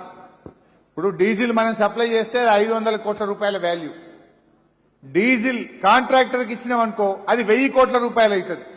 రేపు బిల్డింగ్ లో 1000 కోట్ల మీద జీఎస్టీ కట్టాలి కదా, ఆ జీఎస్టీ భారం ఎవరి మీద పడుతుంది? సంస్థ మీద పడుతుంది. సింగరేణికి నష్టం జరుగుతుంది. అంటే ఇలా వీళ్ళ పర్సెంటేజ్ల కోసం 100 కోట్ల రూపాయలు ఈ డీజిల్ స్కామ్ పేరిట ఇలా సంస్థ మీద భారం వేసినటువంటి పరిస్థితి. ఈ విషయాన్ని కూడా ఆర్టీఐలు అడిగినాం. మేము ఈ డీజిల్ గతంలో ఉండేదా, ఎప్పుడు పెట్టిండ్రు ఈ డీజిల్ అని అడిగితే స్పష్టంగా ఈ డీజిల్ స్కామ్ లో కూడా వాళ్ళే సమాధానం చెప్పినటువంటి ఈ ఇన్ఫర్మేషన్ యాక్ట్ డాక్యుమెంట్ కూడా మేము మీ ముందు 4th specify the exact date on which any change in diesel payment policy was implemented. The SRP OC2 expansion project was awarded on January 3rd, 2026 with diesel included in the scope of the contractor and the payment is made for excavation inclusive of diesel. అంటే 2026లో కాంగ్రెస్ ప్రభుత్వం వచ్చిన తర్వాతనే ఈ diesel ని కూడా contractor దాంట్లో కలిపి contract వాల్యూని పెంచి అటు కాంట్రాక్టర్లకు లబ్ధి చేసిండ్రు, ఇటు జీఎస్టీ పేరు మీద సంస్థకు నష్టం చేసేటువంటి కార్యక్రమం ఇది డీజిల్ స్కామ్ లో కూడా బయటపడ్డది. బకాయిలు రేవంత్ రెడ్డి మాట్లాడితే ఏ బీఆర్ఎస్ పైసలు కట్టలే, బీఆర్ఎస్ సింగరేణికి అంతా అప్పు పెట్టిపోయిందని మన మీద బద్నాం చేసే కార్యక్రమం జరుగుతూ ఉంది. ఇది సమాచార హక్కు చట్టంలో నేను అడిగితే సింగరేణి పంపిన కాగితం, ఇది నా కాగితం కాదు. This the document of Singareni under information act. ఇది చూడండి, 2023 డిసెంబర్ వరకు అంటే మన గవర్నమెంట్ పోయే నాటికి 7,355 కోట్లు. యాజ్ అండ్ ఇది ఎప్పటి వరకు? ఫిబ్రవరి 2026కు రాష్ట్ర ప్రభుత్వం సింగరేణికి చెల్లించాల్సిన బకాయిలు, రాష్ట్రం అంటే బొగ్గు తీసుకుంటది కదా మన జెన్కో కోసం, మన థర్మల్ విద్యుత్ ఉత్పత్తి కేంద్రాలకు సింగరేణి నుంచి రాష్ట్ర ప్రభుత్వం మన జెన్కో బొగ్గు కొంటది. కొన్న బొగ్గుకు సింగరేణికి డబ్బులు కట్టాలి. 9.5 ఏళ్ల బీఆర్ఎస్ పాలన, మన గవర్నమెంట్ ఉన్న 10 ఏళ్లలో 2 ఏళ్లు కరోనా వచ్చింది. మన గవర్నమెంట్ రావడానికంటే ముందే కూడా కొంత ఉమ్మడి రాష్ట్రంలో మనకు అప్పు సంక్రమించింది. ఉమ్మడి రాష్ట్రంలో వచ్చిన అప్పు కరోనా వల్ల 10 ఏళ్లు కలిపి సింగరేణికి బీఆర్ఎస్ హయాంలో పాత అప్పు కలిపి పెండింగ్ ఎంత ఉండే అంటే 7,355 కోట్లు. ఇప్పుడు కాంగ్రెస్ వచ్చి 2.5 సంవత్సరాలు అయింది. ఇది నాకు వచ్చిన నాటికి ఫిబ్రవరి 26, ఇంకా 4 నెలల పాతది. 4 నెలల కింది నాటికే ఎంత అప్పు అయిందంటే 19,733 కోట్లకు పెరిగింది. 19,000లో మన 7,000 తీసేస్తే 2 ఏళ్ల కాంగ్రెస్ హయాంలో సింగరేణికి పడ్డ బకాయి ఎంత అంటే 12,377 కోట్లు. ఇప్పుడు చెప్పండి, సింగరేణికి అప్పులు ఎవరెక్కువ పెట్టినరు, బీఆర్ఎస్ఆ కాంగ్రెసా? 10 ఏళ్ల యావరేజ్ 7,355 అంటే 700 సంవత్సరానికి. 2 ఏళ్లలో కాంగ్రెస్ 12,377 అంటే సంవత్సరానికి 6,000 బాకీ పడ్డది. ఇప్పుడు ఎవరు సింగరేణిని ముంచుతున్నారు? కాంగ్రెస్ వచ్చిన 2 సంవత్సరాల్లో 12,377 కోట్లు సింగరేణికి డబ్బులు కట్టడం లేదు. కట్టకపోవడం వల్ల ఇవాళ ఏమైపోయింది? సింగరేణి ఓడీలకు పోయింది. ఆనాటి బీఆర్ఎస్ పాలనలో ఫిక్స్డ్ డిపాజిట్లు ఉంటుండే. సింగరేణి బ్యాంకులలో ఫిక్స్డ్ డిపాజిట్లు ఉండేది. బ్యాంకులలో సింగరేణి ఆఫీస్కి వచ్చి బతిలాడుకుందరు, అరే మా బ్యాంకులో ఫిక్స్డ్ డిపాజిట్ పెట్టు, మా బ్యాంకులో డిపాజిట్ పెట్టని సింగరేణి ఆఫీస్ చుట్టూ బ్యాంకులు తిరుగు. కానీ ఈ కాంగ్రెస్ పాలన పుణ్యమాని, బట్టి గారి పుణ్యమాని ఇవాళ సింగరేణి మాకు అప్పియ్యండ్రి అని బ్యాంకుల చుట్టూ తిరుగుతున్నది. నాడు బ్యాంకులు డిపాజిట్లు పెట్టమని సింగరేణి చుట్టూ తిరిగితే 2.5 ఏళ్ల కాంగ్రెస్ పాలనలో మా ఉద్యోగస్తులకు జీతాలు ఇవ్వాలి, 1వ తారీఖు వస్తుందని సింగరేణి సిఎండి, సింగరేణి జీఎంలు బ్యాంకుల చుట్టూ అప్పుల కోసం తిరిగే పరిస్థితి తెచ్చింది. ఎందుకు ఈ పరిస్థితి వచ్చింది? దయచేసి కార్మికులు ఆలోచించండి. చూడండి, 12,377 కోట్లు బొగ్గు తీసుకొని రాష్ట్ర ప్రభుత్వం ఇవాళ సింగరేణికి డబ్బులు చెల్లించడం లేదు. ఇది ఒక్కటే కాదు కదా, ఇందాక నేను చెప్పిన చూడు, 1000 కోట్లు కరెంటు మీద సోలార్ పవర్ ఖర్చు పెట్టిండ్రు, అది ఉత్తగబాయ్. 1000 కోట్ల రూపాయలు ఓబీ టెండర్ల స్కామ్లు అయిపోయాయి. 1000 కోట్ల రూపాయలు జైపూర్ పవర్ ప్లాంట్ పీపీఏ లేకుండా, డిపిఆర్ అప్రూవల్ లేకుండా 1000 కోట్ల రూపాయలు దాని మీద ఖర్చు పెట్టి మరి ఆడుంటాయి పైసలు. అందుకే ఫిక్స్డ్ డిపాజిట్లున్న సింగరేణి ఇవాళ 4,300 కోట్ల రూపాయల అప్పుల్లో సింగరేణి మిగిలిపోయింది. నేను ఆర్థిక మంత్రిగా పనిచేసిన, ఫైనాన్స్ మినిస్టర్గా. ఓడి అంటే ఓవర్ డ్రాఫ్ట్. తెలంగాణ రాష్ట్ర ప్రభుత్వానికి రిజర్వ్ బ్యాంక్ ఆఫ్ ఇండియా ఒక లిమిట్ పెట్టింది ఓవర్ డ్రాఫ్ట్ పోవడానికి. ఎంత? అది 3,200 కోట్లు. మొత్తం తెలంగాణ ప్రభుత్వం, తెలంగాణ రాష్ట్రం ఎప్పుడన్నా అర్జెంట్ ఎమర్జెన్సీ ఉంటే ఓవర్ డ్రాఫ్ట్ పోవడానికి రిజర్వ్ బ్యాంక్ ఆఫ్ ఇండియా మన రాష్ట్రానికి పెట్టిన పరిమితి 3,200 కోట్లు. ఇవాళ సింగరేణి ఎంత ఓవర్ డ్రాఫ్ట్ లో ఉందో తెలుసా మీకు? 4,300 కోట్లు. ఒక తెలంగాణ రాష్ట్ర ప్రభుత్వ పరిమితి కంటే సింగరేణి పరిమితి పెరిగిపోయింది. నాడు ఫిక్స్డ్ డిపాజిట్లతో ఉన్న సింగరేణి నేడు ఓడీలోకి ఎందుకు పోయింది అని నేను అడుగుతా ఉన్నా.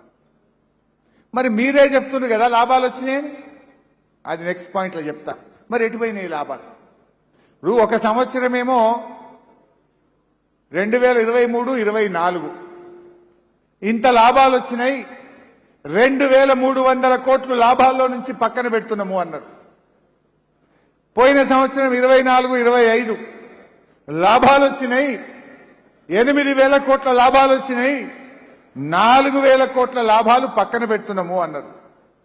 23-24లో 2,300, 24-25లో 4,000 కోట్లు, రెండు కలిపితే ఎంత? 6,300 కోట్లు. మరి 6,300 కోట్లు లాభాలు వస్తే ఎక్కడ పోయినాయి అవి? అయితే లాభాలు రాలేదు, లేని లాభాలను వచ్చినట్టని చూపి మీరు సంస్థను మోసపుచ్చింది కనుకనే ఇవాళ 4,300 కోట్ల ఓడీలో సింగరేణి ఉన్నది. మీరే చెప్పింది కదా పక్కకు పెట్టినామని. నెక్స్ట్ స్లైడ్ లో చూపిస్తా. ఇది నేను చెప్పింది. ఇప్పుడు 23-24 2283 కోట్లు, 24-25లో 4034 కోట్లు. ఏం చెప్పింది? 6315 కోట్లు లాభాలు వాటాను ఇట్లా పక్కకు పెడుతున్నాం, సింగరేణి భవిష్యత్తుకు వాడుకుంటాం. ఈ 6315 కోట్లు సిలక్ బ్యాంకుల పక్కకు పెడుతున్నాం సింగరేణి భవిష్యత్ అవసరాలకు అన్నారు. మరి బ్యాంకుల 6315 కోట్ల లాభాలు ఉన్నదే సిలక్ ఉంటే పక్కకు పెడితే ఆ లాభాలే నిజమైతే 4300 కోట్లు ఓవర్ డ్రాఫ్ట్ ఎందుకు చేసిందో సింగరేణి ఇవాళ మా కార్మికులకు సమాధానం చెప్పాలి. అంటే లాభాలు రాకపోవడం నిజమై ఉండాలి, లేదా ఓడి అన్న ఉండద్దు. ఇలా అప్పులు తెస్తే తప్ప కార్మికులకు జీతాలు ఇవ్వని పరిస్థితి ఏర్పడ్డది. మీరు చేసిన తప్పుడు పనులకు ఇవాళ సింగరేణి అప్పుల పాలైపోయింది. మీరు చేసిన కమిషన్ల కక్కుర్తి కోసం అవసరం లేని ప్రాజెక్టులు చేపట్టి ఇవాళ సింగరేణిని ఓడిలోకి నెట్టినటువంటి పరిస్థితి చూసిండ్రా?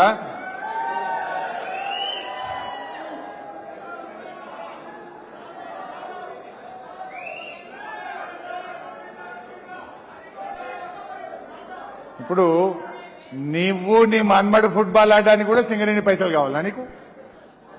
వాడెవడో మెస్సీ తోనికి ఫుట్బాల్ ఆడతాడట, ఈయన మనుమని షోకులు తీర్చుకోవడానికి 100 కోట్ల సింగరేణి డబ్బులను తీసుకుపోయి ఆయన ఫుట్బాల్ షోకులు తీర్చుకున్నాడు. ఒక్కట ఇవాళ ఎందుకు ఇచ్చినావు నువ్వు? ఒకవైపు మా కార్మికుల పిల్లల చదువుల కోసం నేను మీకు గుర్తు చేస్తా ఉన్నా. ఆనాడు కేసీఆర్ గారు మా కార్మికుల పిల్లలు కార్మికులు కావద్దు, నా కార్మికుల పిల్లలు డాక్టర్లు కావాలని సింగరేణి మెడికల్ కాలేజీ పెట్టింది కేసీఆర్. మెడికల్ కాలేజీ పెట్టి మా కార్మికుల పిల్లలకు రిజర్వేషన్ పెట్టించిండు కేసీఆర్. నేను ఆ రోజు ఆరోగ్య మంత్రిగా పనిచేసిన. కేసీఆర్ గారు పిలిచి బొగ్గుబాయిలో పనిచేసిన నా కార్మికుడి కొడుకు, నా కార్మికుడి బిడ్డ రేపు ఒక డాక్టర్ అయితే నా కార్మికుడు సంతోషిస్తాడు, సింగరేణి మెడికల్ కాలేజీ పెట్టండి అన్నాడు కేసీఆర్. కేసీఆర్ ఏమో మెడికల్ కాలేజీ పెట్టిండు, రేవంత్ రెడ్డి ఏమో ఫుట్బాల్ షోకులు తెచ్చుకుంటుండు. ఇగో ఇది కేసీఆర్ కు రేవంత్ రెడ్డికి ఉన్న తేడా.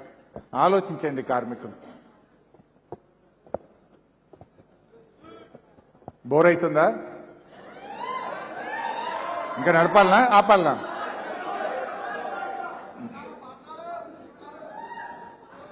అప్పుల కుప్పగా మారిన సింగరేణి ఆనాడు నేను ఇందాకే చెప్పిన మీకు ఆల్మోస్ట్ బీఆర్ఎస్ హయాంలో సింగరేణి 1000 కోట్ల ఫిక్స్డ్ డిపాజిట్లు ఉండే.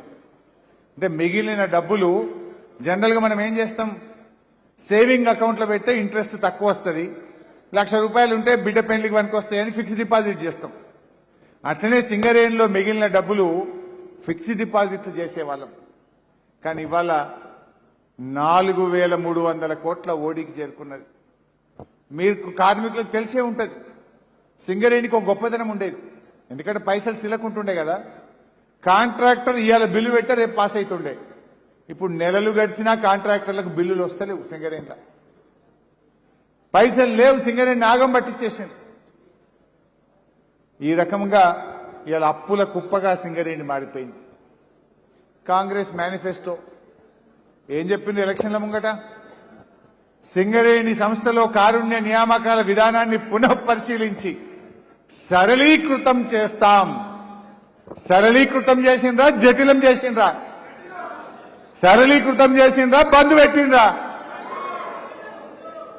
కేసీఆర్ ఉన్నప్పుడేమో వారం వారం మెడికల్ బోర్డు పెట్టిండు, మానవతా దృక్పథంతో ఆలోచించిండు.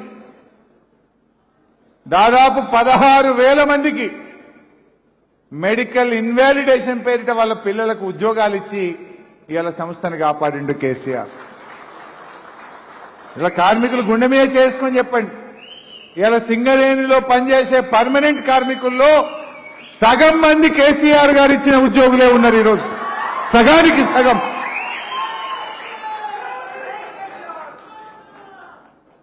ఇలా కాంగ్రెస్ వచ్చినాక మొత్తానికే బంద్ పెట్టింది. ఓ రోజు మా రాజిరెడ్డి గారు నా దగ్గరికి వచ్చిండు, అన్నా పరిస్థితి బాగలేదు, మెడికల్ బోర్డు పెడతలేరు, 2 కిడ్నీలు ఫెయిల్ అయిన వాళ్ళు, క్యాన్సర్ బీమారి వచ్చి నోరు వంకరపోయిన వాళ్ళు, గుండెకు బైపాస్ సర్జరీ చేసిన వాళ్ళు, ఇగో ఈయనను కూడా తీసుకుపోయినా, ఆ రోజు ఈయనను కూడా పట్టుకపోయినా, ఇదే పైపుతో ఇదే సంచితో పట్టుకొని పోయినా. మీ డైరెక్టర్ పా ఛాంబర్లకి ఈయనను పట్టుకపోయి ఈయనకు కూడా మెడికల్ ఇన్వాలిడేషన్ చేయరా, ఇదేం అన్యాయం అని బల్లగుద్ది ఆ రోజు టీజీబీకేఎస్ తరఫున మేము ప్రశ్నించినాం. ఈయన పోతే ఇటొక పైపు 2 కిడ్నీలు ఫెయిల్ అయినాయి. ఈయనకు 2 కిడ్నీలు ఫెయిల్ అయి 2 పైపులతో సంచి చేతులు పట్టుకొని పోయే మా కార్మికుడిని మెడికల్ ఇన్వాలిడేషన్ చేయకుండా నువ్వు మంచిగా ఉన్నావు, నువ్వు ఫిట్ ఉన్నావు, నువ్వు ఉద్యోగం చేయిపో అంటున్నారు ఈయన. ఇగో ఇది రేవంత్ రెడ్డి పాలన. ఒక ఆయన వచ్చిండి, ఇట్లా గుండె మొత్తం చీరిండు, బైపాస్ సర్జరీ అయింది. ఒక ఆయన క్యాన్సర్ వచ్చి మూతి వంకరమైంది, వాళ్ళను కూడా మెడికల్ ఇన్వాలిడేషన్ చేయకుండా ఆగం చేస్తే నేను ఆ కార్మికులందరినీ, మా కొప్పుల ఈశ్వరన్న, మా టీజీబీకే సంఘం, మేమందరం కూడా హైదరాబాద్ లో సింగరేణి హెడ్ ఆఫీస్ కు పోయి డైరెక్టర్ ముందు వీళ్ళందరినీ నిలబెట్టి ప్రశ్నిస్తే కూడా చలనం రాలే. ఇప్పుడు కలిగింది దెబ్బకు.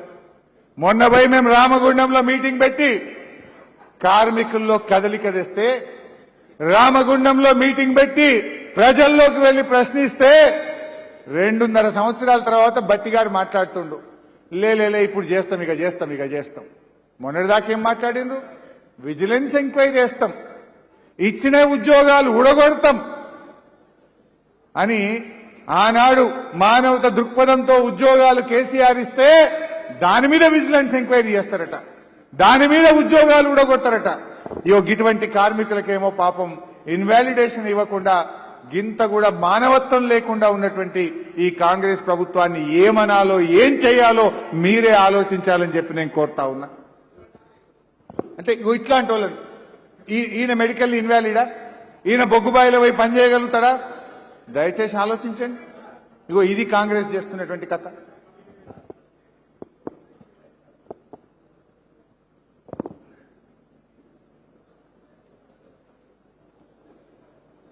సరే, ఆధునిక విద్యాలయాలు ఏర్పాటు చేస్తాం. ఏమైనా వచ్చినాయి ఆధునిక విద్యాలయాలు? రాజకీయ జోక్యాన్ని తగ్గిస్తాం. డబుల్ అయిపోయింది, అన్ని ఉల్టానే. కారుణ్య నియామకాలను సరళీకృతమన్నారు, జటిలమైపోయింది. రాజకీయ జోక్యాన్ని తగ్గిస్తామన్నారు, డబుల్ అయిపోయింది. విద్యాలయాలు ఏర్పాటు చేస్తామన్నారు, ఒక్కటి ఏర్పాటు చేయలే. సింగరేణి సంస్థ ప్రైవేటీకరణ కానీయం. ఇప్పుడు ఈ అదానికి అమ్మనికి తయారు పెట్టారు. సింగరేణిని 4,300 కోట్ల అప్పుల ఊబిలో నెట్టి ప్రైవేటీకరణ అంచుకు తీసుకుపోయింది ఇలా కాంగ్రెస్ పార్టీ. అందుకే మనం మేలుకుంటే, మనం పోరాడితే ఈ సంస్థని కాపాడుకుంటాం, లేకపోతే అదానికో అంబానికో అప్పచెప్తారు. కార్మికుల వేతనాలు నిర్ణీత సమయంలో సవరించి చెల్లిస్తాం. అది నాకంటే ఎక్కువ మీకే తెలుసు. ఏ పార్టీ సవరించిండ్రో, ఏ పార్టీ చెల్లించిండ్రో కూడా మీకే తెలుసు. ఇది కాంగ్రెస్ మేనిఫెస్టో.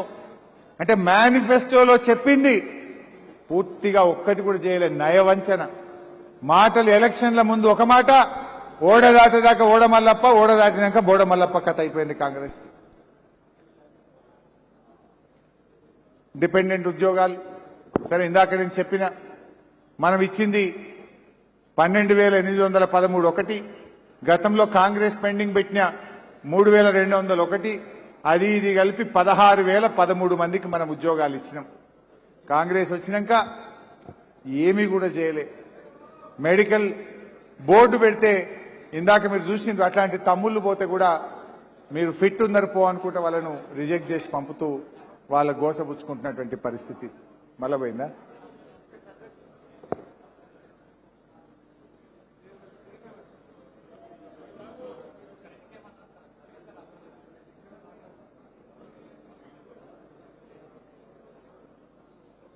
సర్లే ఉండనిగా. అయితే చివరికి నేనేదో పేపర్లో చదివిన, అసలు సింగరేణి చరిత్రలో ఇప్పుడు ఆఫీసర్లు ర్యాలీ తీయంగా చూసినారే మీరు? ఆఫీసర్లు మొన్న కొత్తగూడెంలో భారీ ర్యాలీ తీసింది ఆఫీసర్లు. అంటే కార్మికుల ఆగం, ఆఫీసర్లు కూడా ఆగమైపోయింది. వచ్చిందా? సింగరేణి కాలంలో మొదటిసారి రామగుండంలో, మంచిర్యాలలో, శ్రీరాంపూర్లో, నిన్న కొత్తగూడెంలో కూడా ఆఫీసర్లు రోడ్డు మీదకి వచ్చి మేనేజ్మెంట్ కి వ్యతిరేకంగా నినాదాలు ఇచ్చే పరిస్థితి వచ్చింది. పిఆర్పి, ప్రొడక్షన్ రిలేటెడ్ పే వచ్చిందా? ఇదే అది మీ కొత్తగూడెం స్ట్రైకే. ఆఫీసర్లు కూడా రోడ్డు మీదకి తెచ్చింది కాంగ్రెస్. కార్మికులను తెచ్చింది, ఆఫీసర్లను రోడ్డు మీద తెచ్చింది. ఆనాడు కేసీఆర్ గారు ఉన్నప్పుడు బీఆర్ఎస్ హయాంలో ప్రొడక్షన్ రిలేటెడ్ పే యథావిధిగా ప్రతి సంవత్సరం ఆనాడు ఆఫీసర్లకు ఇచ్చింది, సంస్థను ప్రోత్సహించింది బీఆర్ఎస్ ప్రభుత్వం. కాంగ్రెస్ వచ్చింది, పీఆర్పీ బంద్. 2.5 సంవత్సరాల నుంచి పీఆర్పీ బంద్ అయిపోయింది. ఆఫీసర్లకు వేధింపులు ఎక్కువైనాయి, తప్పులు చేయమని ఒత్తిళ్లు పెరిగినాయి, పారదర్శకత లోపించింది, చెప్పిన మాట వినకపోతే ట్రాన్స్ఫర్లు చేయడం, రివర్షన్లు ఇవ్వడం, అధికారులకు వేధింపులు పెరిగితే చివరికి సింగరేణి అధికారులు రోడ్ల మీదకి వచ్చి ఇలా ధర్నాలు చేసేటువంటి పరిస్థితి ఏర్పడ్డది. ఇది ఎప్పుడైనా చరిత్రలో ఎప్పుడు జరగలే. ఎన్నని చెప్పాలి నేను? ఎన్ని స్కాములు చెప్పాలి? ఎన్ని తప్పులు తీయాలి? అసలు ఎటుపోతుంది ఈ సింగరేణి? అదే మా ఆవేదన. దయచేసి మా కార్మికులు నేను కోరేది ఒక్కటే, ఇది రాజకీయాల కోసం కాదు, ఇది రాష్ట్ర సంపద. పదవులుంటాయి, పోతాయి, అధికారం శాశ్వతంగా అది వస్తుంది, పోతుంది. కానీ సింగరేణి ఈ రాష్ట్రానికి ఒక గొప్ప సంపద. ఇది శాశ్వతమైనటువంటి దాన్ని మనం కాపాడుకోవాల్సినటువంటి అవసరం ఉంది. అందువల్ల మీరు చర్చ పెట్టాలి బొగ్గుబాయిల మీద. నేను చెప్పిన ఒక్కొక్క అంశం మీద మీరు చర్చ పెట్టాలి. ఈ విషయాల మీద లోతైన చర్చ జరగాలి. ఈ సింగరేణిని మనం కాపాడుకోవాల్సినటువంటి అవసరం ఉంది.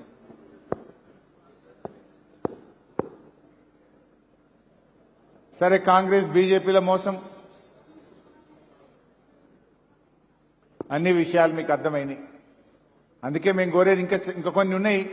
రాబోయే రోజుల్లో వాటిని కూడా అసెంబ్లీలో చర్చకు పెడతాం. వీటన్నిటి మీద కూడా అసెంబ్లీలో గట్టిగా పట్టుబట్టి మొత్తం ఈ అవినీతి మీద, ఈ స్కామ్ మీద, వీటన్నిటి మీద కూడా అసెంబ్లీలో డెఫినెట్ గా పట్టుబట్టి ఈ ప్రభుత్వాన్ని నిలదీస్తాం. సింగరేణిని కాపాడడానికి నిజాయితీగా మరి బీఆర్ఎస్ పార్టీ పోరాటం చేస్తుంది. మరి ఇలా సింగరేణి కాపాడబడాలంటే మన నినాదం ఒక్కటే, कांग्रेस को हटाओ, सिंगरेणी को बचाओ। कांग्रेस को हटाओ,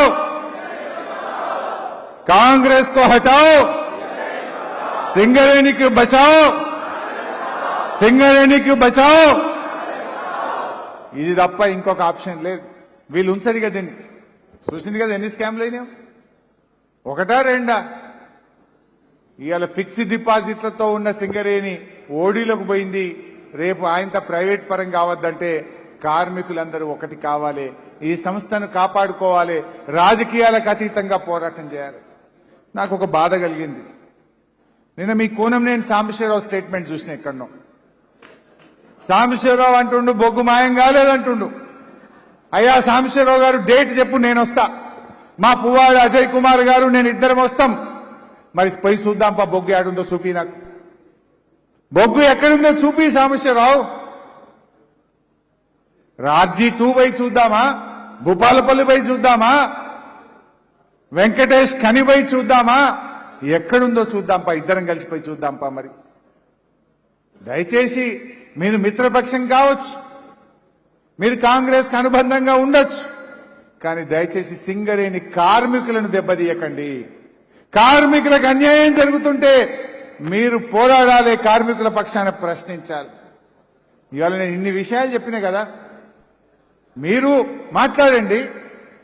ఇవాళ సింగరేణి పక్షపాతిగా ఉంటారా, కార్మికుల పక్షపాతిగా ఉంటారా, లేదు ఈ స్కాములు చేసిన కాంగ్రెస్ పక్షపాతిగా ఉంటారా? మీరే తేల్చుకోండి. మీరు తేల్చుకోండి. రేపు కార్మికులు తేల్చుకుంటారు మరి మీ సంగతి. రేపు కార్మికులు మీ సంగతి తెలుసుకుంటారు. మీరు కార్మికుల పక్షమా, ఈ స్కాములు చేస్తున్న కాంగ్రెస్ పక్షమా? ఇవాళ మీరు ఆలోచించుకోండి. సోలార్ పవర్ స్కామ్ ఏంది, డీజిల్ స్కామ్ ఏంది, ఓబీ టెండర్ల స్కామ్ ఏంది, జైపూర్ పవర్ ప్లాంట్ స్కామ్ ఏంది, ఈ అన్ని స్కామ్ల మీద మాట్లాడండి, ప్రశ్నించండి. బొగ్గు ఉన్నదంటున్నారు కదా, మా రవిచంద్ర ఎంపీ గారు వస్తారు, మా తాత మధు గారు వస్తారు. మీరు డేట్ డిసైడ్ చేయండి బొగ్గు ఉందా లేదా. మా టీజీబీకేఎస్ మా బొగ్గు బాయి కార్మికులు వస్తారు. అందరం కలిసి పోయి చూద్దాం పండి, పోయి చూద్దాం పండి. ఇప్పుడు సింపుల్, నేను ఇందాక చూపించిన coal India central electricity authority thermal విద్యుత్ కేంద్రాల్లో బొగ్గు లేదు, స్టాక్ లేదు. 25 లక్షల టన్నులు ఉండాల్సిన చోట 6 లక్షలు కూడా బొగ్గు లేదు అని సిఈఏ హెచ్చరిస్తుంది, కోల్ ఇండియా హెచ్చరిస్తుంది. నువ్వు బొగ్గు ఉన్నదంటున్నావు కదా, మరి ఉంటే ఆడ ఉండాలి కదా, పంపనీకి ఏమి ఇబ్బంది వస్తుంది. లేని బొగ్గును ఉన్నట్టు చూపించింది కనుకనే ఆడ స్టాక్ లేదు. ఇది ఇలా ప్రజలకు అర్థమైంది. ఇలా అరచేతిని అడ్డం పెట్టి సూర్యకాంతిని ఆపలేరన్నట్టు ఇయ్యాలగాకైనా రేపైనా ఈ స్కామ్లు బస్ట్ కావాల్సిందే, ఈ స్కామ్లు బయటకు రావాల్సిందే. నేను బీజేపీని కిషన్ రెడ్డి గారిని కూడా కోరుతా ఉన్నా, ఈ నిజాలు వెలికి తీయాలంటే సెంట్రల్ విజిలెన్స్ ఎంక్వైరీ జరపండి, సిబిఐ విచారణ జరపండి. ఒక నిక్కచ్చి నిజాయితీ గల అధికారులతోని ఈ మొత్తం స్కామ్ల మీద విచారణ జరిపి బొగ్గు శాఖ మంత్రిగా తెలంగాణ బిడ్డగా ఈ సింగరేణిని కాపాడాలని చెప్పి కేంద్ర మంత్రి కిషన్ రెడ్డి గారిని డిమాండ్ చేస్తూ జై తెలంగాణ.